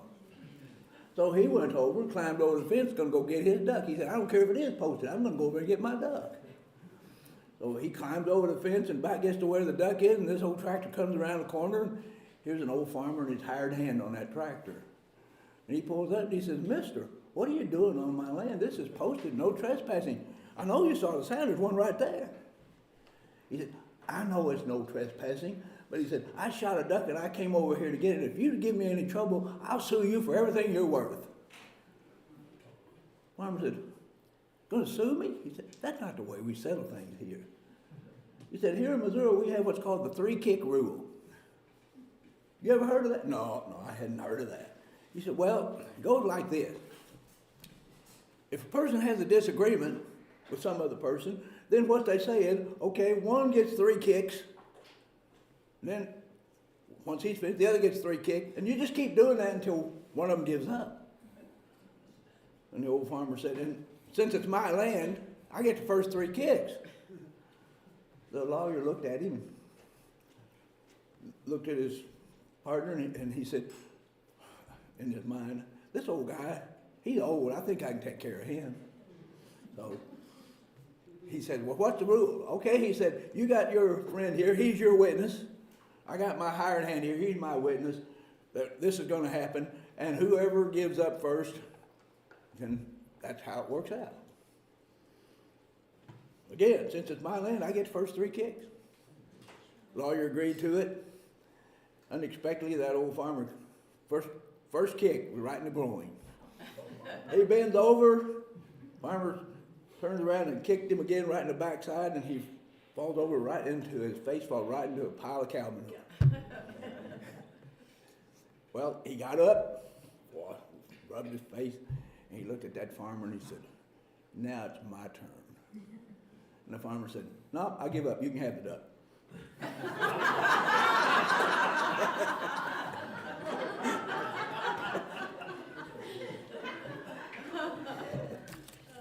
Okay. Well, I call this last part some tips for gardeners you may need to know. And we got an hour to do this, till 3:30. Not quite an hour. But at any rate, we'll go till 3:30. Sulfur to preserve freshness. Now, there's some other notes here that you'll maybe note. Let me click this over here. But in terms of sulfur to preserve freshness, soils generally will not hold sulfur. Sulfur is like nitrogen and boron. It has a negative charge like the clay particles, and it leaches on through and goes out with the water. So it's hard to keep sulfur levels up in the soil, but when sulfur goes through, it takes something with it. So it's important that you have enough, but it's also important that you don't have too much. And what we'll tell you is, if you can get your sulfur levels in the soil up to 50 parts per million, which is basically 100 pounds per acre, and you do that twice a year, you won't have ticks and fleas. The way we learned that was when we started working sampling pastures here in Missouri. Fescue is one of the easiest places to get ticks. I mean, you get in fescue, you're gonna get ticks. Well, before ticks, we were concerned about mosquitoes, and I learned from somebody, at 7 o'clock in the morning, take a vitamin B complex, a natural vitamin B complex pill, 7 o'clock. If you take it an hour earlier, then you're gonna be in the field. You're gonna get there at 8, take it at 7. When you get out in that field, there could be mosquitoes all over. Rice field just have clouds of mosquitoes, but they'll stay up there until about 11:30. About 11:30, they'll start circling around the elbows. And if you don't get some more vitamin B by 12 o'clock, they're going to be not circling around, they're going to be landing. Well, so we always took vitamin B complex to keep the mosquitoes off. When we got to the part of going into the fescue fields, well, basically it was springtime or summer. When it's warm enough so you start to perspire. And we always wore a wide belt. And you wear that wide belt when you start to perspire, and then at lunchtime, when you come in, it's time to take another vitamin B, you look on your belt and see where all the ticks are, because that's where they're going to be. They're not going to be wherever there's any perspiration. Wherever there's a dry place on that belt, that's where the ticks will be. And then you just take those off, get them off, take another vitamin B, and go back for the afternoon an hour later. And then all of a sudden we noticed, well, last year we got ticks in this pasture, but this year we're not getting any ticks. Well, what we found out was you keep that sulfur up above 50 parts per million, which is 100 pounds per acre. And it'll not only keep mosquitoes and ticks and flea and chiggers off, but it also will increase the root systems of your plants by about 30%. And if you're growing trees or something that you really want a big trunk on, keep that above 50 parts per million, and that trunk will actually grow by 25% more, by caliper measurement, 25% more than the ones that don't have that 50%. And there is no land that's going to have 50 parts per million sulfur unless you add it, or unless there's a severe compaction layer there so it just can't move through. So you got to know that in order to do it, but it works. And not only that, in little trees, like I've got one client in California, and we started with them in 1994, and they had about 10,000 acres of almonds. And they were planting almonds every year, just little bitty trees, and they'd find out in the second year they'd have a third more leaf growth on those trees just by keeping that sulfur up. So you can measure the trunk size by caliper measurement. You can just look at the trees where you put it and don't. If you wonder about that, and you got 2 fruit trees, try it on one, don't try it on the other, or whatever. Sulfur also increases shelf life. President of the Missouri Organic Growers Association came to one of our meetings, and he decided after coming he'd do some soil tests. He told me later, I didn't think I needed any soil tests, but after I heard your presentation, I decided I'd do some. Well, he came back to the next meeting we had a year later. It was also in St. Louis, and at the beginning, we had everybody stand up and introduce themselves because nobody knew each other, and most people didn't know each other. And he stood up and said, well, Neil told me I needed sulfur. And he said, we grow organic vegetables. We're just 25 miles out of St. Louis, and we sell them on a fresh market to people in St. Louis. He said, but we always had one problem. We'd come out and pick our green beans in the morning, put them in the cooler, come back in the afternoon and try to snap those beans like they'd been in there for 3 days. Be limp. He said, after we corrected that sulfur, he said, now you go in there and you can put those beans in and come in 3 days and snap them like you picked them this morning. He said it makes that much difference in terms of shelf life. So just a little bit to say, if you're not going to get to something real quick, if you keep that sulfur level up, it gives you a lot better keeping quality. As far as next comment down, wine and oil. Well, we know about the Good Samaritan, wine and oil for wounds, but a lot of people forget it. We got modern medicines to use instead. But Dr. Al Stout, that was the veterinarian at Big Sandy, when he operated on a cow, in his medicine bag, he had a gallon of olive oil and a gallon of wine. And he said, when I operate on a cow, I put wine and oil on, oil and wine on, and he said, it'll heal faster than anything you can do. It'll heal faster. And it's just a matter to say, well, okay, now put the wine and oil on, and that doesn't mean you just do it once, but he said, I just take a brush, and I brush the oil on, I brush the wine on. And he said, you won't find anything because it heals up cuts and so forth faster. Well, that was we can see that in the Bible from the Good Samaritan, but another thing people don't know, and that is, and a lot of times the books on gardening say mineral oil. Use mineral oil. Well, what is mineral oil? Olive oil works just great for mineral oil. Now, if you don't have olive oil, you might use something else, but basically we always have olive oil. And you take olive oil when you got sweet corn, and that corn starts going up, and just take a dropper and go out there and put 2 or 3 drops of olive oil on the corn silks. You won't have earworms. Worms won't get in the top and chew that out down into the ear. Now, if you put it on and it rains tomorrow, get back out there and put some on again. Because it's not, it diluted it too quickly. But if you put those 2 or 3 drops of olive oil just on those silks, you don't have to worry about getting them on every one of them because it'll spread out. But just try to not just put them all in the same place, but 3 drops. And if a little's good, a whole lot's not better. 2 or 3 drops work just fine. Okay. Next, I'd like to go to Mark 9 and verse 50, because this is a little bit controversial for a lot of people.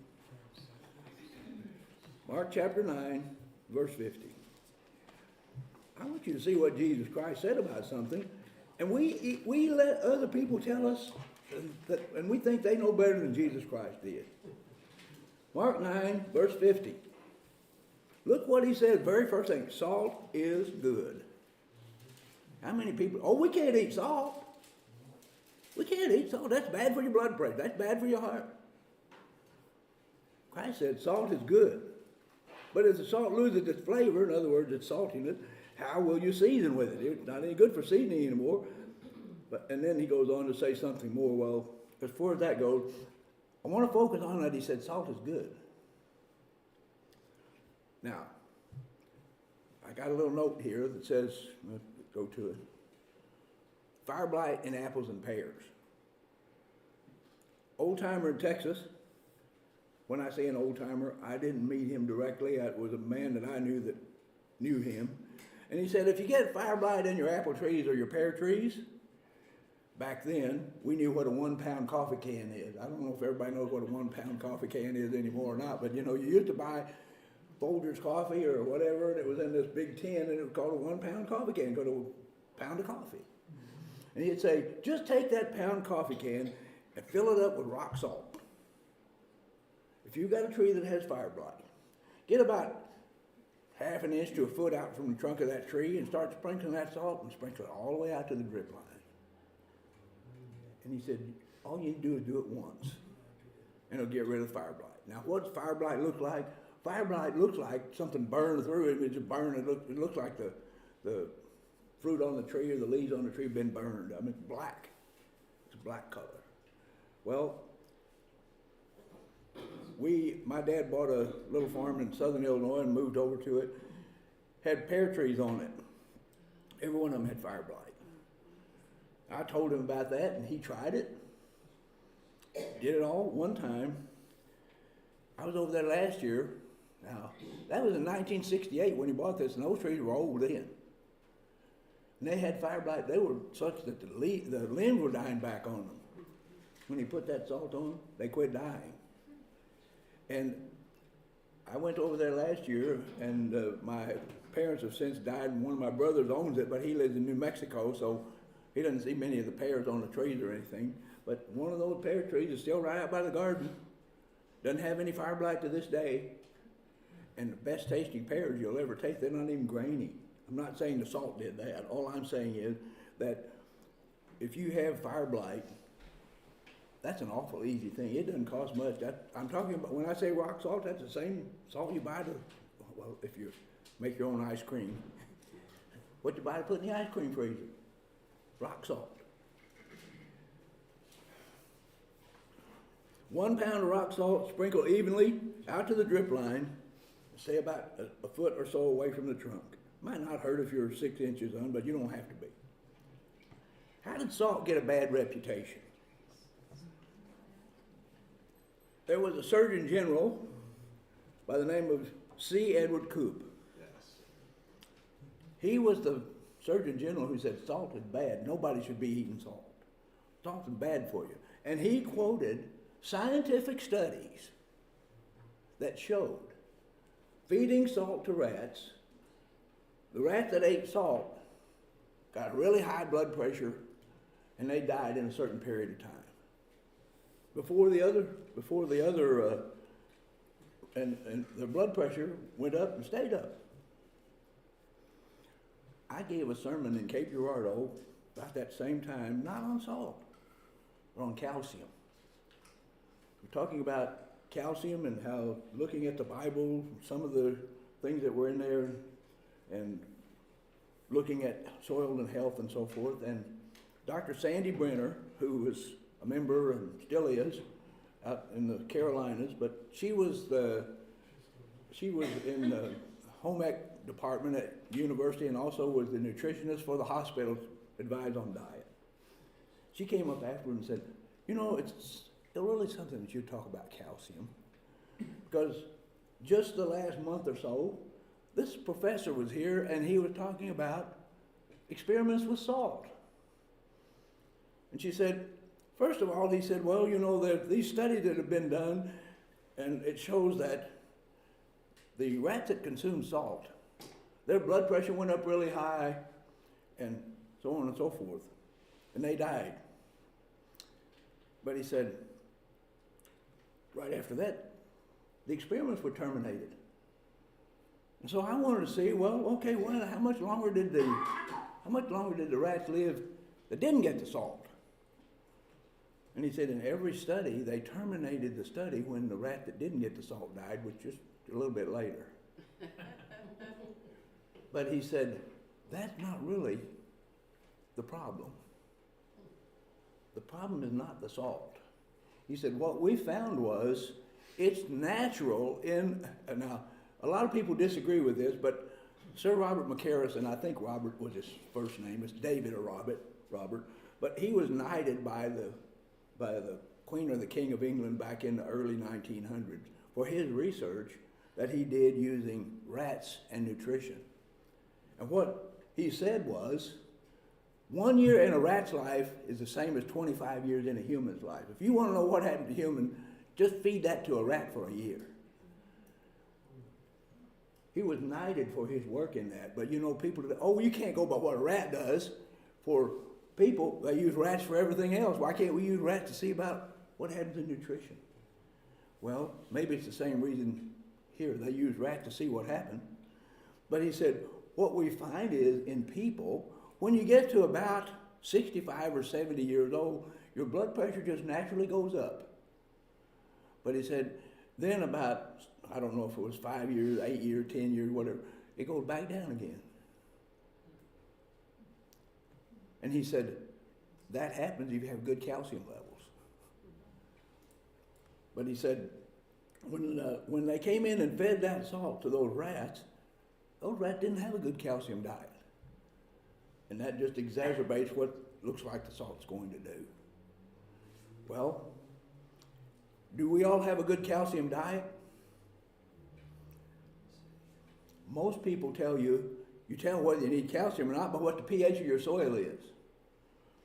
And supposedly if you have a pH between 6.3 and 6.5 on the test that we're using from a commercial laboratory, if that, you'll be taught between 6.3 and 6.5 is an ideal pH. But I put on a meeting for a couple dozen dairy farmers in Western Australia one time, and they knew I was coming, so some of them said soil tests, and one of the guys sent some tests, and when I got there, he walked up and handed me this one test and said, "Neil, I sent you these tests, but I got a question I want to ask you." He said, "You told me how to fertilize them, but," he said, "this paddock, what can I grow in this paddock, just like it is?" I looked it over, and the pH was 6.5. Ideal pH, everybody, oh yeah, you got a really good pH. I handed it back to him and said, I wouldn't think anything would grow here. And he said, you're right, not even weeds. He said, nothing grows. Nothing grows there. If pH makes a difference, if pH is what you need, why would nothing grow there? That's because there are 4 things that basically influence pH for our gardens or our fields or our farms or whatever: calcium, magnesium, potassium, and sodium. In his case, he had way high levels of sodium, extremely deficient potassium, extremely deficient magnesium, extremely deficient calcium. All that pH was from sodium. Now, Dr. William Albrecht that I studied under would tell you, if you have a high pH, if your pH is above 6.5, that means you got too much of something. Most soils in the U.S. are higher than a pH of 6.5. But he also said, if you have too much of one thing, you don't have enough of something else because the soil's always full. So he said, you can't have too much of everything. If you've got too much of something, you don't have enough of something else. Look at what you don't have enough of and put that on to take care of what you have too much of. He said that's the first rule and the easiest way to take care of an excess. Take care of your deficiencies. That'll help control the excesses. Doesn't always get rid of the total excess, but it's the easiest start and the most lowest priced way. Well, in terms of these soils, they had a good, in terms of looking at this research, when they looked at it, they said, well, we're going the food for the rats on good soil. Well, pH might be good, but the calcium was deficient. Calcium, you have to have enough calcium in the soil. 60 to 70% of the holding capacity of the soil needs to be calcium because calcium gets everything else into a plant. Dr. Albrecht used to say, every other nutrient goes into the plant over the back of the calcium ion. Now, calcium does get everything else into the plant, but doesn't get itself in. Calcium doesn't get itself in. You got to have something else to get the calcium in, and that's boron. Boron gets the calcium into the plant. Calcium gets the boron and other nutrients in. So you can have a soil that has plenty of calcium and still have a calcium deficiency in your plant if you don't have enough boron to get the calcium in there and available in the first place. All these things work together, and so it's not real easy to look at a soil and say, oh, I know what's wrong with this soil. The only way I know to look at them is look at where the different levels are of each one of the nutrients and see what you don't have enough of and start working on that. Now, the reason I say that is because what they were feeding those rats, the diet was low in calcium. And when the diet was low in calcium, the sodium had even a much more adverse effect. But that doctor making the presentation said every one of those tests ended at the same time because that's when the rats that were supposed to be so healthy that they died. He said when we went back and redid those and corrected the calcium, the rats that got the salt lived the longest and were the healthiest. When God says, when we read, Jesus said, salt is good, who are we going to believe? Now, Dr. Alan Stout, who was the veterinarian at Big Sandy, he said, salt is good, but what they put in there to make it run is not. In other words, instead of putting rice in so you could draw the moisture out or something, well, the salt company, they put in additives so that salt won't cake up so you can make it. But he said, it's not the salt. It's the things we put in the salt. So, again, when it says salt is good,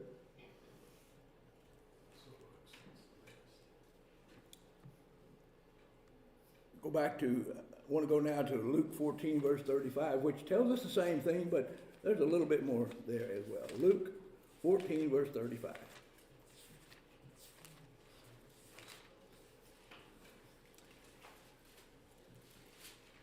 Well, let's start. I've been starting 34. Salt is good. There it is twice. I used to hear ministers say, if the Bible tells you something twice, that's putting a little extra emphasis on it. And I think it is. Salt is good. But if the salt lost its flavor, how shall it be seasoned? Whatever you're using to put, if you're using salt and it's been left out in the rain or something, so it lost its saltiness. It is neither fit for the land nor for the dunghill, Now look at that in the margin. It says rubbish heap. Well, when you study into what that's really talking about, that dunghill or so forth is really talking about compost. When you start looking into it, that's what they call the compost heap in terms of back in biblical times. Men, it says it no longer fit for the land nor for the dung heap. So, if the salt's been washed out, well, you're not going to get the benefit from it. But men, throw it out. He who has ears to hear, let him hear. Well, you can decide whether you want to believe our medical science today or whether you want to believe the Bible.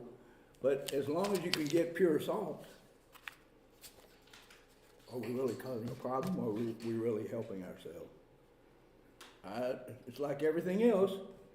If a little is good, that doesn't mean you need to put on double that and that's going to be better. Isaiah 25 verse 10, because now here in this last one it talks about the dunghill or the dung heap, or what we'd say the compost pile. Isaiah 25 and verse 10 also talks about that same subject.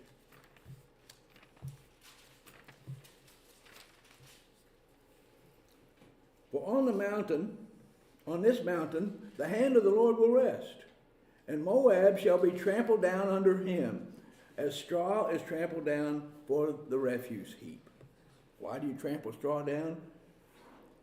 There's a method that you can use for your garden to build compost, and it's called the 3-week or the 4-week compost. How to build compost in 3 to 4 weeks. It's put out by University of Connecticut. What they tell you is, take a piece of fence wire and cut it so that when you put it around and wrap it together, making a circle, that you measure across and it's no more than 3 feet wide. If it's more than 3 feet, it's not going to work the same. But build that, make it 3 feet wide. Just set that down. If you got some compost already working, a little shovel full of compost in the bottom is always a good idea. But if you hadn't got any compost, what they'll say is put 7 inches of green material right at the bottom of that. 7 inches. Well, then, after you've done that, put 7 inches of brown material, like corn stalks or various things. Now, they will cost you, if you put 7 inches of leaves, they compact together and the water has trouble drying out, so be careful about that. If you put leaves in with other things, that's different. But because the other thing they'll tell you is, you need to make sure that as you're building this, you have 60% moisture. And 60% moisture is just about like if you took a sponge and wrung all the water out of it. So that the moisture is about the consistency of a wrung out sponge, and you can tell if you're doing too little or too much. If you're doing too much, before long you're going to start getting an ammonia smell from the compost. If you start smelling ammonia, you put too much water. Back off a little bit.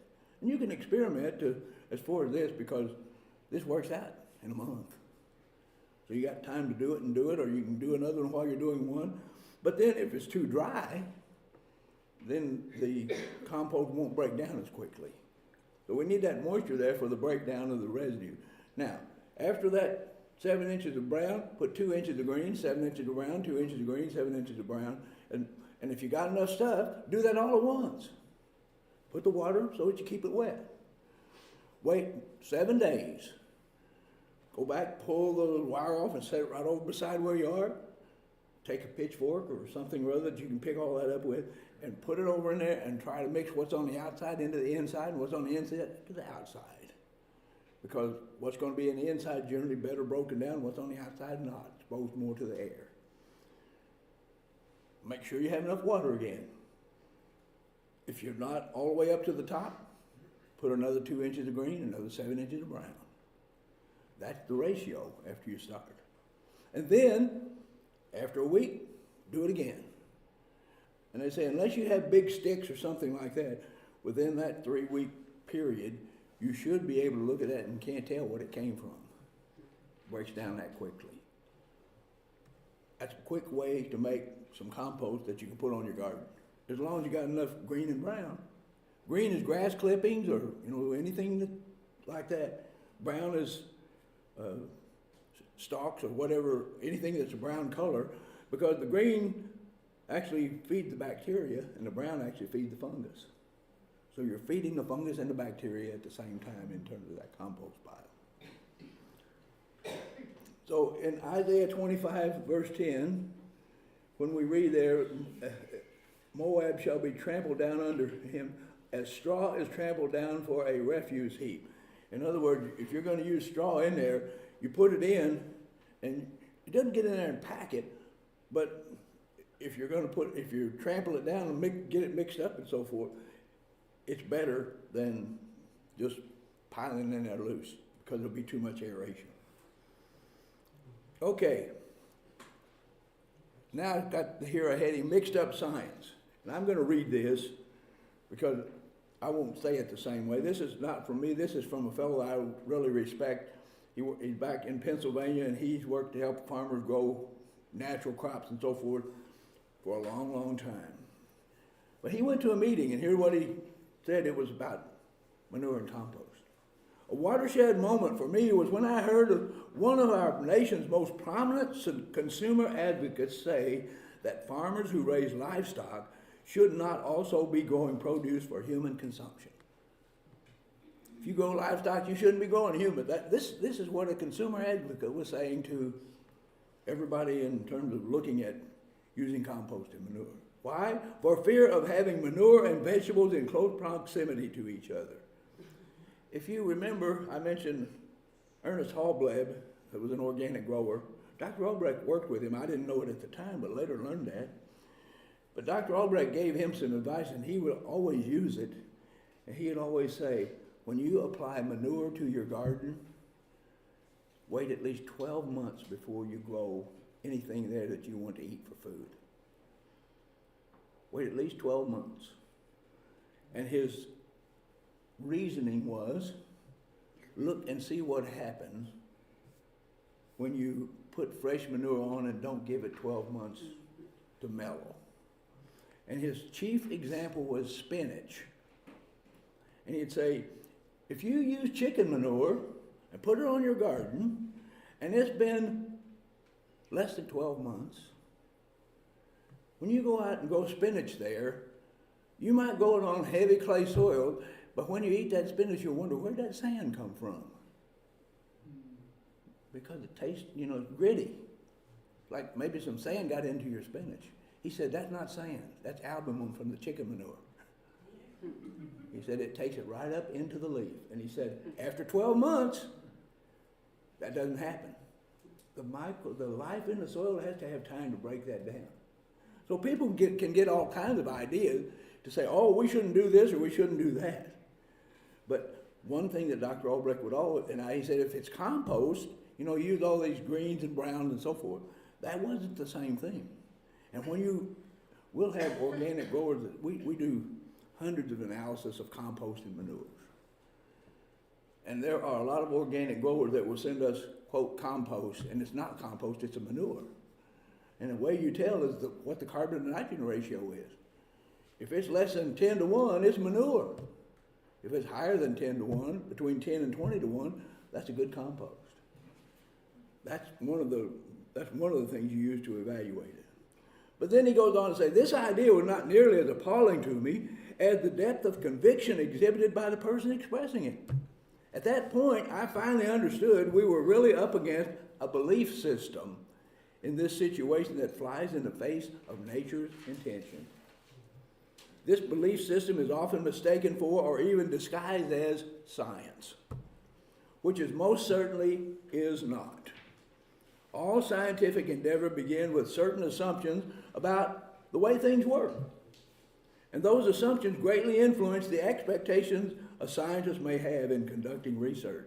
In other words, sometimes it gets a little bit slanted because the guy set out to prove something, not what's worth it or not, but what he thinks is the problem. Unfortunately, we live in a time when many, if not most scientists, believe that nature must be manipulated. When we say study nature, not books, most people believe it the other way. Nature must be manipulated or even defeated. We got to fight against it in the course of addressing the really big problems that society now faces. Such expectations quite naturally affect their findings, particularly if monetary compensation depends upon it. In case you don't understand what that means, I think you do. One of the clients that we've had since 1994, it's actually a family, the McLeans out of Texas, who made those orange juices back there. The McLeans, actually the grandfather, just was going through, because they consulted with citrus all the time, he's going through these citrus groves, and all of a sudden this new spray came out that was designed to control rust in citrus trees. And when he was walking through the citrus groves and so forth, and he came home and told his sons and his grandsons, he said, "That's a phosphate response. When they spray that for this rust, that's a phosphate response." And they all laughed at him and thought he was funny and so forth. But they started investigating into it and found out it was a foliar phosphate that had been developed in Great Britain. And they brought it over here, that chemical company brought it over here and was spraying the citrus. And the phosphate response was fighting the rust.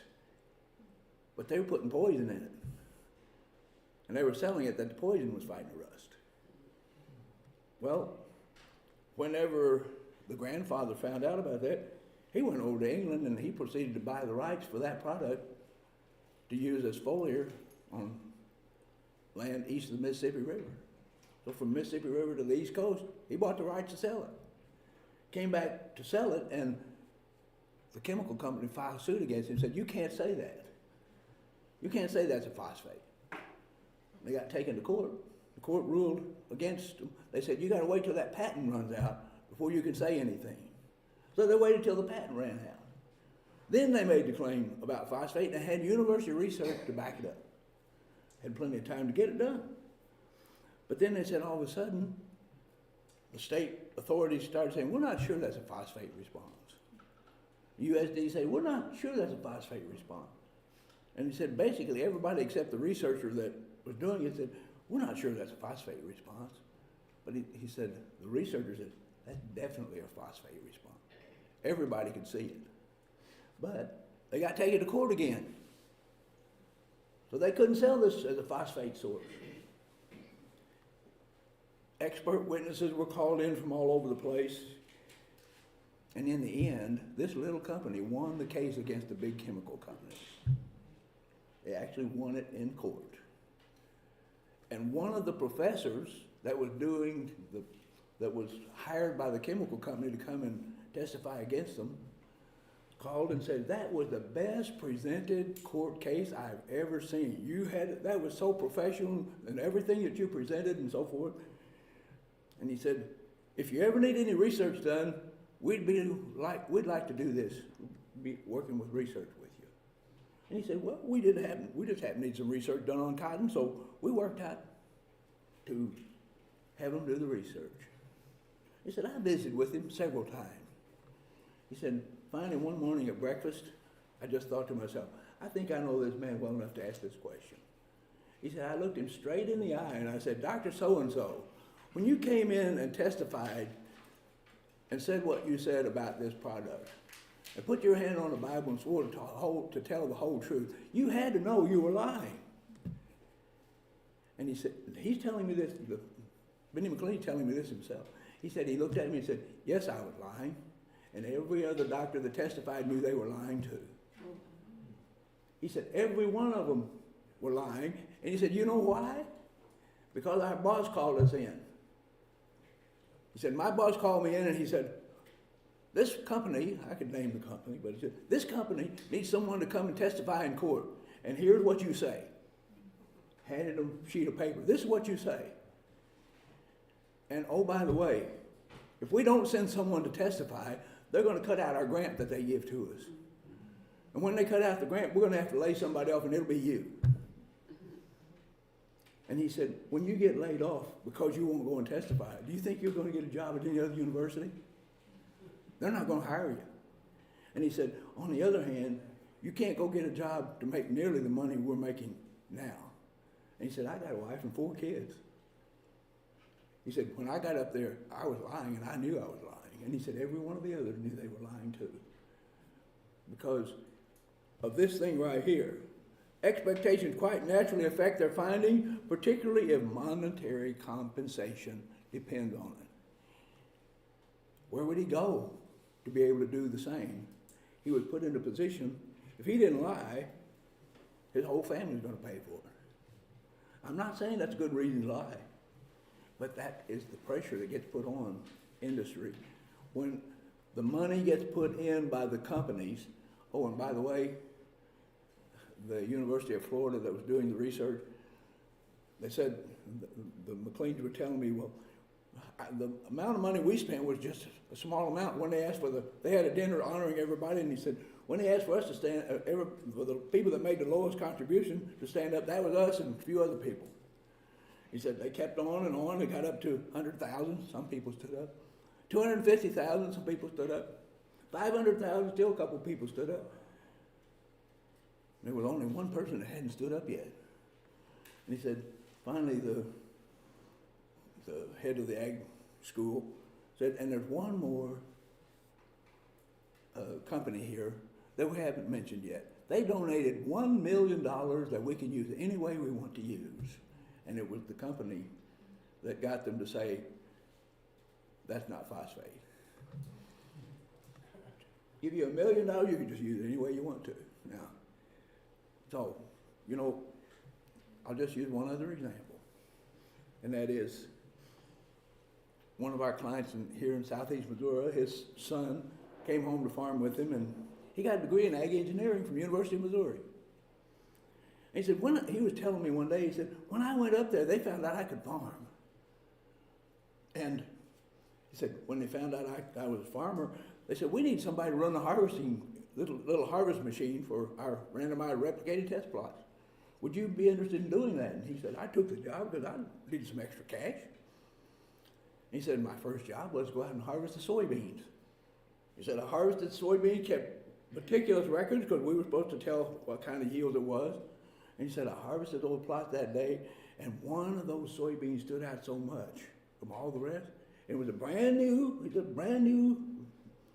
introduction towards the seed company. He said, I went home and called my dad and said, you better put in an order for this as soon as you can get it, because as soon as people find out, not going to be much of it available. So he said, I knew which one was the highest yield. But he said, a couple of weeks later, my boss called me and said, Ron, you made a mistake. What do you mean? He said, well, you made a mistake in the yields on these beans. He said, what do you mean? He said, well, this one that you said made 60 bushels, it actually only made 45. And the one you said made 45 made 60. And he said, I looked at him and said, no, sir, I didn't make a mistake, because that one made 60. I called my dad that night and told him he better buy those beans. He said, I didn't make a mistake. I don't know why you'd say that. He said, the guy looked at me and he said, the company that made the 60 bushel beans, that the boss said made the 60 bushel beans, paid us $100,000 to do this research. The company that you say made 60 bushel beans only paid us $10,000. And he said, but that's not telling the farmer the truth. The farmers are not going to learn what really happened. He said, oh, they'll find out in 2 or 3 years. It wasn't a matter of what was there. It was a matter of who paid for what. Well, mixed up science. Now, we are at 3:30, and I've done pretty good till we got to this one, but I got a lot of things I could say here, and if you have questions and you think it'll take 30 minutes, fine. If not, I'll talk about a few other gardening tips. Mr. Kinsey, Yes, sir. there was a couple questions online. You want to answer those? I'll do my best. One of them was, what are the best practices to eliminate parasites from the soil? What are the best practices to eliminate parasites from the soil? there are so many different reasons for parasites that there is no really good answer to that, but I can tell you that what we tell a client, if he calls and says, I have a problem with disease or a pest or so on and so forth, we'll say to the extent that soil nutrition can change it, we can help you. But all we do is just put the nutrients back to what we call as the healthiest soil, the one that gives the best result. And many times the people will call and say that gets rid of the pests. For example, if you have cutworms in your garden, what you'll generally find is where that cutworm is, the pH is low. If you come in there and do something that raises that pH and that permanently changes it, the cutworms go away without doing anything else. And basically what that cutworm is showing is your soil is deficient in calcium right there at the top. It may be deficient way down deep, but right on top, there's not enough calcium. And when we come in and correct that calcium, farmers that say they have cutworm in their corn will say, I don't have cutworm anymore. Unless there are areas in the field where water tends to stand. And where water tends to stand, that's where the calcium is going to get leached out first. And as that calcium gets leached out and then the pH gets back down there again, you watch those places where the water tends to stand, and that's where the cutworms are going to come first. If the rest of the field has 60% calcium or better, they don't even move out of those places. But if the whole field is dropping, then they'll start moving out. And I've had farmers call me and say, we got cutworms again. Well, watch those low places. If they start to move out, time for you to put on some more calcium. Now, how much is a different question, and the only way I know how to answer that is by doing a soil analysis to see how much does it take, because it's not a matter of put on so many pounds and you take care of something. It's a matter of getting the right percentage there. Now, if balancing out the soil will take care of the parasite, then fine, but there are probably several different parasites that just balancing out that. It may not be that nutrition is the problem. It may be something else in terms of the seed that the parasites like, what they're, things of this nature. So about the best I can answer is we can try to straighten out the soil. But after that, then one thing I will say, and that is certain things work different ways. And let me just give you an example. I learned this from a church member in Central Missouri years ago. He liked to garden. He said, Neil, if you have a garden and you have a problem with bugs chewing holes in the leaves, he said, the first thing to do if you grow green beans is watch your green beans. He said, when you plant your green beans, they come up and they'll get the first 2 leaves on them. He said, you watch those leaves. If you come out one morning and everything looks good and you come out the next morning and there's a hole in the leaf, he said, something's wrong. Something's wrong. That insect, something's chewing a hole in that leaf because something's wrong. And he said, generally what you'll find is just go in, get some Epsom salts. Most people know what Epsom salts is. You might not know that Epsom salts is 11% magnesium. But he said, get a tablespoon of Epsom salt and put it in a gallon of water. Stir it up, mix it up, put that in a pump-up sprayer, go out there and spray your green beans. And he said, just wet the leaf. Don't get it where it drips off. Just wet the leaf. And he said, you come out the next day, you're not going to see any new hole chewed in that leaf. People say, well, what does it do? I think this is not the real answer, but I like to kid about this answer. I say maybe it does the same thing to the whatever chewing a hole in the leaf it does to us if we take a tablespoon in a glass of water.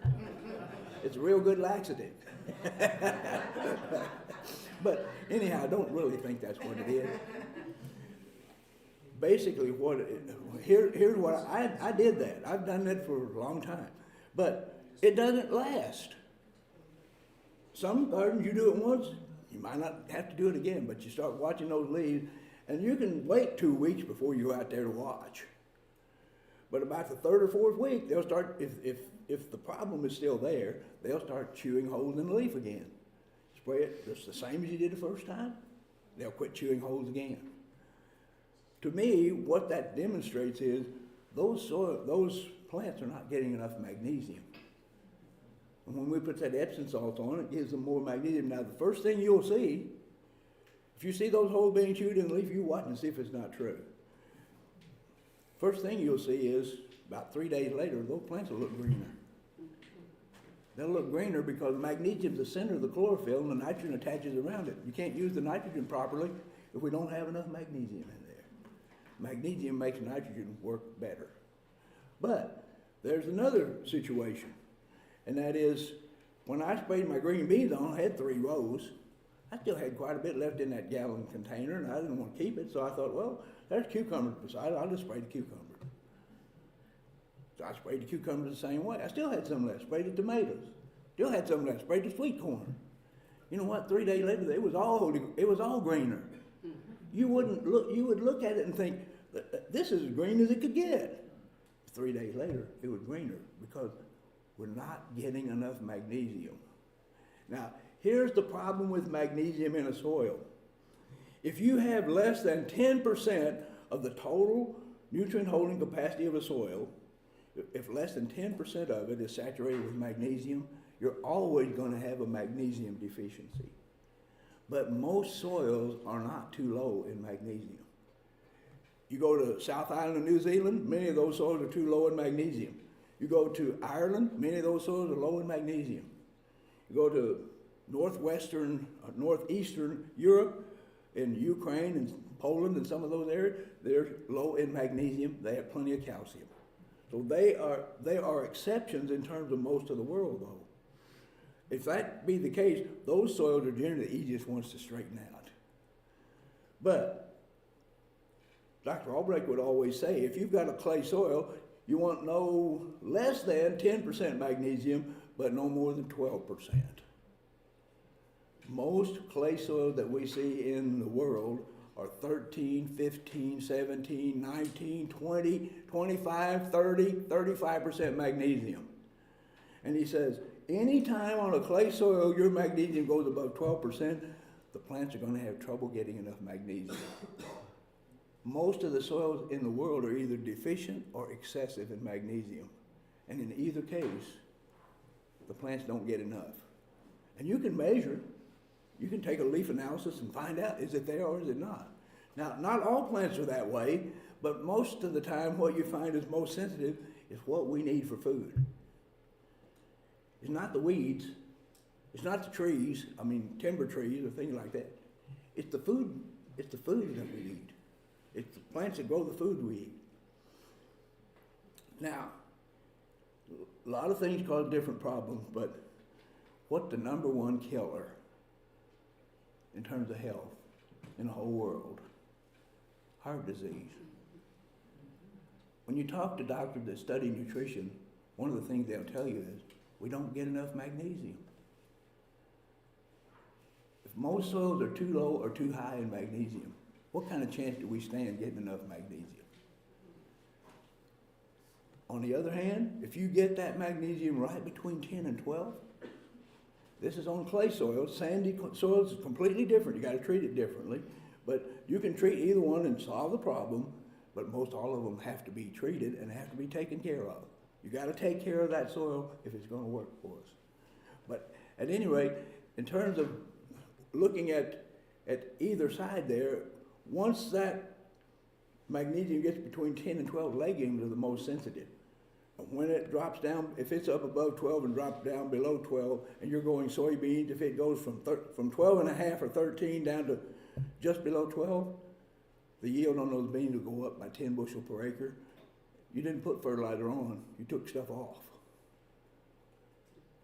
Legumes are the most sensitive about magnesium, and you have to have it just right. Now, client we have he's still a client, started with us in 1996 in Australia. He raises sheep, and he has about, when he started with us, about 6,000 acres of pasture land. Now I think he's got double that or more. But anyway, when we started in the 1990s, his magnesium was too high. And because his magnesium was too high, he started feeding a magnesium supplement, magnesium oxide. And the animals just come up to the trough and take what they wanted.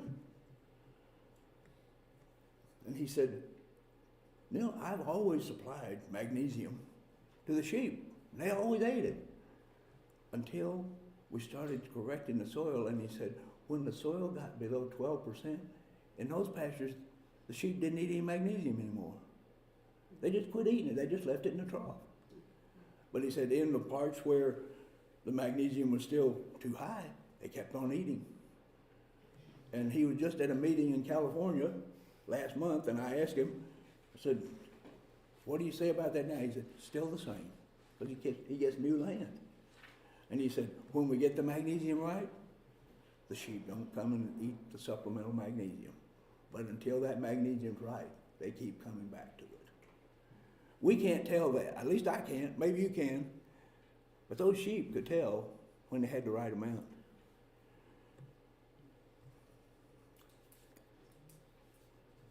In terms of digging and dunging, in terms of using compost or manures, I had an experience once, a consultant from Yugoslavia back in the late 90s came over to one of our meetings, and afterward he came down and went with me because he specialized in natural fertility for trees and vines.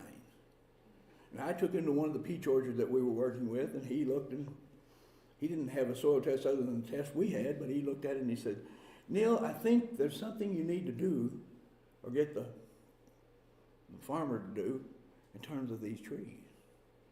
He said, you need to take fresh manure and go out there and spread it on the soil. But before you do it, go around and sort of rough up that soil, then put the manure on. And don't cover the manure up. And that's what everybody will tell you, cover up the manure. He said, it's too rich. The tree doesn't need that much. He said, if you just leave it on top, like happens with animals and so forth, he said, if you just leave it on top, it's not nearly as potent. And the trees will actually be healthier by doing it that way. And I thought, that doesn't, in the Bible it says, and in the Bible it said something, but it actually said what he said, not what I thought. Well, what do they say in the Bible about when let's look at it. Luke 13 and verse 18. Luke 13 and verse 18, because all these years it said, you got to cover up the manure. And so put the manure on and then do your digging and so forth. But, when we look at the example here in terms of the parable, Luke 13 and verse 18. Then he said, what's the kingdom of God like, and what shall I compare it to? Well, he compared it to a grain of mustard seed. But 13 verse, as far as that, I think I got the right number here. Luke 13 verse 18. That's not the one. It's a parable of the fig tree. Here it is. The parable of the barren fig tree. It's 13 verse 8. Well, let's look at verse 7. Then he said to the keeper of his vineyard, look, for 3 years I have come seeking fruit on this fig tree and found none. Cut it down. Why does it use up my ground? But the keeper, the person answered, and said to him, sir, let it alone this year also, 1 year, until I dig around it and fertilize it. Well, if you read that in the old King James, it says, till I dig around it and dung it. Dig first, then put the manure on. That's what it shows here. But that's not what you get taught. So, in terms of principles, there are other gardening principles. Too much compost or manure hurts taste. It hurts the taste of what we grow. When people tell you can't use too much compost, yes, you can. And you can tell it if you're growing a garden. Because the first thing that will happen, it'll start making turnips and cucumbers and squash taste bitter. If you've got a bitter taste in your turnips, I used to think I didn't like turnip greens because my aunt would always fix turnip greens when we'd go there, and they were bitter. I didn't like the taste of them at all. I just wouldn't eat them. Well, it turns out her belief was 1 wagon load of horse manure a year, that's what you need for growing your garden. Well, she had done that for so many years, her potassium and phosphorus got up so high. When it gets up in terms of excess, it starts tying up other things that affect the taste. when you start tasting bitter turnips, or bitter cucumbers, or bitter squash, they'll develop a bitter taste. That's telling you something's wrong because it doesn't taste right. Generally what we'll find is it means too much manure, much compost has been put on. Waiting period for a garden, I've already told you about that, 12 months. Excesses do hurt. A lot of people eat bananas because that gives you extra potassium.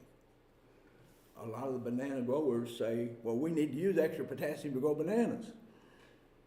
And they get better results for putting on potassium. But if the little's good, we're going to put on more. And one of the biggest banana growers in Central America came to one of our meetings and had some soil samples, and I said, you put on so much potassium, you're blocking out the manganese, and that's causing your fruit not to set. And that's what his problem was, he wasn't getting enough fruit set. He said, but we need potassium on bananas. Yes, you do, up to about 7.5%. But you got 17%. That's not getting the stuff in that you need, because the higher it goes, the more blocking you're going to have. Excess hurts. His agronomist came along with him, the guy that advised him on fertility. And he came up after the meeting and he said, Mr. Kinsey, I wish we could grow bananas like you say. But if we leave off potassium, we'll have a disaster. I said, you don't have to leave it off all of it, just leave it off a little bit. See what happens. Then if what I say happens, then you'll know, well, okay, we better start thinking about this. He said, I also grow bananas, and I'm going to do it as well as the fellow who came here. We will do some experiments. Next year he called. He didn't come back, but next year he called and he said, just harvested our bananas. He said, on my farm, where you said I didn't need any potassium, I didn't put any anywhere. He said, this year my bananas out-yielded every customer that I have, and I didn't put on any potassium. I never would have thought it would happen. His potassium was so high, and we see this many times, especially people who have an excess of manure, like dairies that have small acreage, lots of manure, or feedlots that have small acreage, lots of manure, or somebody that has a big amount of cattle and a big barn, and they clean it out and put it all in a little bitty pasture right beside the barn. Because that's closest, that's easiest to get it out to. Those kind of things. Oh, in terms of the green beans and the magnesium, what you'll generally find, once you spray it, if that magnesium is still deficient, about every 3 or 4 weeks, those holes will start being chewed into the leaves again. When you see holes start coming back, spray it again. But what I tell you is, when you spray them, everything else you're growing in that garden is probably deficient in magnesium too. Don't just spray the green bean. That's what the indicator to tell you we need more magnesium for the nutrition, which is going to help us in terms of our health. That's not from some scientist somewhere, that's just from looking at the results. Like Dr. Albrecht always said, study nature, not books. Study what happens in the field. One other thing, if a little's good, a lot's not better. If you put it on there and you say, okay, well, we did this, and I don't want to wait 3 weeks. I got to be gone for a week or two, so I'm just going to spray every 2 weeks. If you spray more than every 3 weeks, Epsom salt dries out your plants. It starts having an effect on how much water those plants can hold. So too much is not better.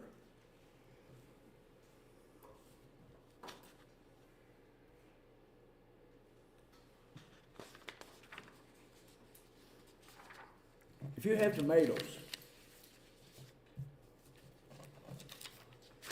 you plant your tomatoes, they look really good, but they just don't bloom. If you got a situation, you got really good looking tomatoes and the tomatoes won't bloom, get a little bit of apple cider vinegar. Put a tablespoon of apple cider vinegar in a gallon of water. Spray that on those tomato vines, and again, just wet them a little. Don't put it on so it runs off. You don't want to oversaturate. Just a matter of getting a little bit of wetting on the leaves. and just see if, now this is talking about you're having trouble getting blooms. Well, when you spray that on there, just see if it's not within days, you'll get all kinds of blooms. Just spraying with apple cider vinegar.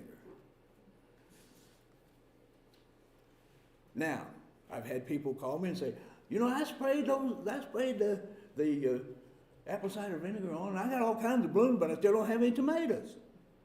If you don't get a tomato set after you spray those blooms, then get 1 tablespoon of household ammonia, just like you used to clean your windows with.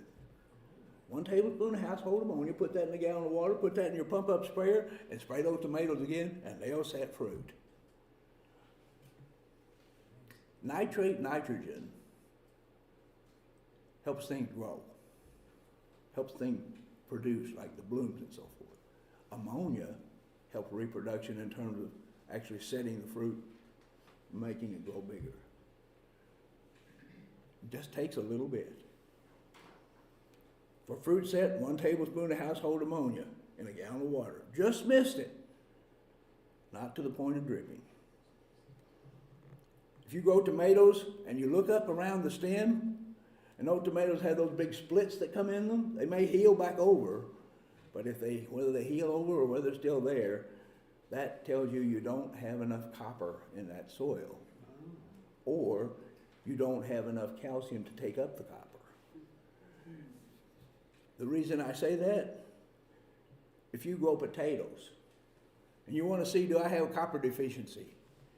Just take some potatoes, leave the peeling on them and boil them in a pot, and then take the peeling off. If you're low in copper, you'll see gray spots. There'll be gray spots in those potatoes. And there's a lot of commercial potatoes, when you do that, you'll see that just a gray color, right? It's not a spot necessarily, but it's a place there, and it's, instead of being yellow or white or whatever like a potato would never normally be, there's a little part of it that's gray. That's a copper deficiency. Now, if you read in university literature, they'll tell you it's a calcium deficiency. Well, if you don't have enough calcium and you got enough copper and you put the calcium on, because remember, we have to have calcium to get the copper in. So if we don't have enough calcium there to get the copper in, and that's 60% calcium or better, then when you put the calcium on, if you got enough copper there, it's going to solve the problem. But it's still really the copper, because we'll have places where we put calcium on, still don't have enough copper, and those gray spots still come in those boiled potatoes. What difference does it make if you're short of a little copper? You can cut those little gray places out. I mean, what difference does it make? Well, copper fights rust and fungus diseases. Not by itself. Copper and boron together are key to controlling rust and fungus diseases, but copper is the one that shows up easiest. In terms of wheat, if you can get your copper above 2 parts per million, it'll take care of rust in wheat. Although a lot of farmers put up with it, they just don't know it's a copper deficiency. But in soybeans, 2 is not enough. You got to have 5 parts per million. But in raspberries and blackberries, the more sensitive the crop, the more copper it takes to keep from having disease problems. In raspberries and blackberries, it takes 12 to 15 parts per million copper, and most soils are so far away from that unless you know to get it there. Even in organic raspberries and blackberries, we have to get the copper up that high in order not to have rust. But once they get the copper that high, they'll tell you, we can pick in a misty rain and still not get rust. Well, if you ever gone out and picked green beans while the dew was still on, you'll know it's easy to get rust in your green beans. Just see how much harder it is to get your copper level where it need to be. Boron. Boron is like sulfur and nitrogen. In the form the plants can use, it leaches through. If the water moves through, it moves with it. We see boron deficiency in almost all soils because you have to maintain it year and year and year after year. If you've got 5% humus, you probably don't have to worry about it. But most people don't have 2.5% humus. And the old comment there is, if you have less than 2.5% humus, your microbes are the life in your soil is on a starvation diet. Most of the microbes in the world are being starved because we don't have 2.5% in so many of the soils. light sandy soils, especially heavier clay soil, there are more of them that tend to have at least 2.5 and maybe more. But if you have a boron deficiency and you're growing potatoes, if you ever cut a potato open and it's black or maybe hollow right in the middle, that's a boron deficiency. And the reason being, calcium puts the starch in the leaf. Boron takes the starch out of the leaf and puts it into the seed or the fruit or whatever. If you don't have enough boron, it won't fill right there in the middle. That's for potatoes. Same thing for turnips. Same thing for peanuts. They call it hollow heart in peanuts. And in some other places, they'll call it black spot or whatever. But when you see that lack of boron in terms of those, and we see boron lack in, if you're growing sweet corn and it doesn't fill all the way out to the kernels don't fill fully all the way out to the end, if the rows are nice and straight but they don't fill out to the end, that's a boron deficiency. Not enough boron. If you get enough boron there, it'll fill out to the end and actually set a grain right on the tip. Now, if those rows aren't nice and straight, then make sure you have enough phosphate, because you have to have the phosphate there before the boron does what it needs to do. So all these things are interrelated. Now, what about boron? Let's look at, we're talking about health and so forth, human health relationships. In terms of boron, when you start looking at it, a lack of boron, whether it's rheumatoid arthritis or whether it's any form of arthritis, lack of boron is what really causes muscle and bone inflammation. If you got arthritis, the one thing I would tell you is start looking into seeing what's a safe amount of boron to take. That thumb right there, used it for years and years, and then 10 years ago or so, I went to the doctor and said, well, you know, the last few weeks, this thumb's been waking me up at night. I'll just wake up and my thumb's bothering me. It's hurting a little bit. He looked at it and said, oh, that's arthritis. You'll have to put up with that the rest of your life. I already knew about what boron would do. I went home, started taking boron. Now, I only took whatever was recommended on the label. Within a matter of 3 days, my thumb quit hurting. Now, when I don't get enough boron, it'll hurt again. But all you got to do is say, okay, I need more boron. And it's just a matter to say, these kind of things, if we took care of our soil, how much of what we have problem with would not even be here? Whether it's insects, weeds, or disease organism. Isaiah 28, verse 28. This is the last time I'm going to quote Isaiah today in this meeting. For years, I never read Isaiah. But after I got in the church, then I thought, well, he was a smart man. At least he was very well inspired.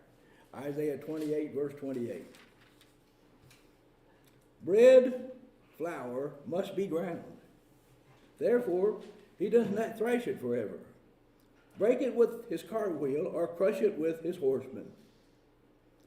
Verse 29. This also comes from the Lord of hosts, who is wonderful in counsel and excellent in guidance.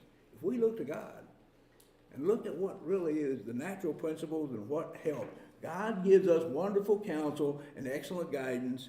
And I didn't put this on today to say, oh, we're in such bad shape, we don't have any hope. That's not true. You know it's not true. But what I did want to say is, when we see that we haven't done all these things, what can we do about it? All we can do is ask God for his mercy and for his help and go from where we are. Is it possible to measure or correct nutrient deficiencies in the soil or to improve quality of our foods? It is. It's just a matter that we have to know how to do it and what to do. Last conclusion, grow what you can, buy high quality if you cannot. Get the best you can get. Isaiah 5 verse 8 says, woe to them. Why does Isaiah 5 verse 8? I said that was the last time I was going to quote Isaiah, but here I am. Isaiah 5 verse 8. Woe to those who join house to house, who add field to field, till there is no place, where they may dwell alone in the midst of the land. Why did you say woe to those people? Well, let's take a look at something. I'm going to quote from the United Nations Food and Agriculture Statistical Yearbook 2012. Here's what they say. The depopulation of rural areas, together with the corresponding expansion of built-up areas, is having an adverse effect on food production and distribution, due to, in large part to the increasing distances between the points of production and consumption, not fresh anymore, and to the decreasing number of agricultural workers.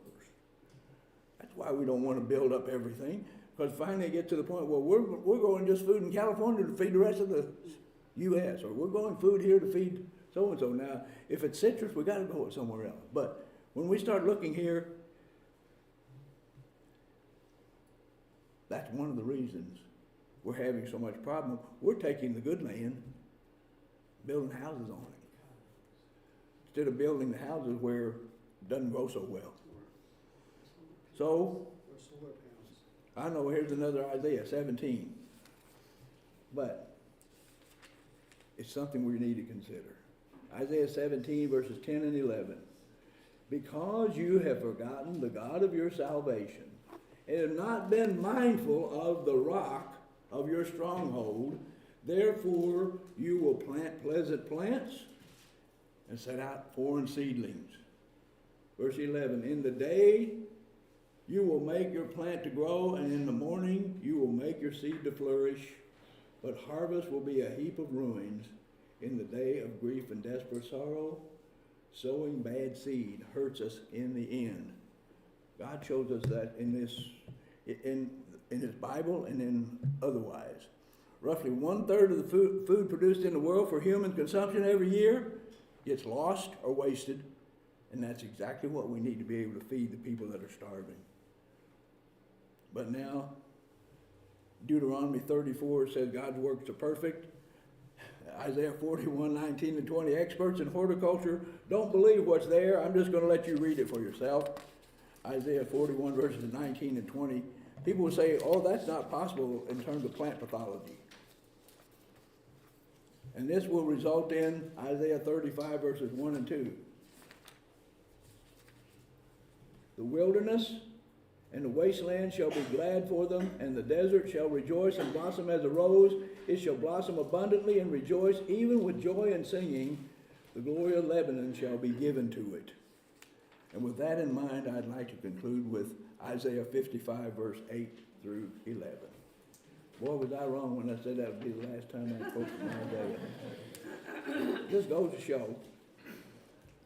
Isaiah 55, verse 8. For my thoughts are not your thoughts, nor your ways my ways, says the Lord. For as the heavens are higher than the earth, so are my ways higher than your ways, and my thoughts than your thoughts. For as the rain comes down and the snow from heaven, and do not return there, but water the earth, and make it bring forth and bud, that it may give seed to the sower and bread to the eater, so shall my word be that goes forth from my mouth. It shall not return to me void, but it shall accomplish what I please, and it shall prosper in the things for which I sent it. We can look at that spiritually, but we can also look at that physically. God gives us physical guidelines in His Word that will help us if we only look to see what's there instead of thinking, well, I already know what to do. Proverbs 3, verses 5 and 6, trust in the Lord with all your heart and lean not on your own understanding. In all your ways acknowledge Him, and He shall direct your path. To me, that's our best hope. Just trust in God from where we are and go on from here. Don't look back and say, oh, we can't, I'm sorry about that. We can't do anything about that. This applies not only to how we live, but also to what we grow and what we eat. We need God's help to help us where we can't do it ourselves. And one of the things to always remember, we can ask God's blessing on the food, or we cannot. We need to. Because God can change what we need changed.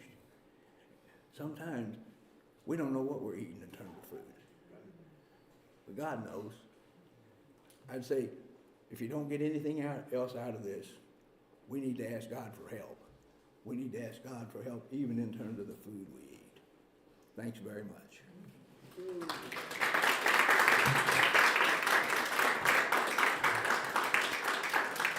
Hope you all have a safe trip home, and I don't think anybody's gonna hurry out of here, but we'll see.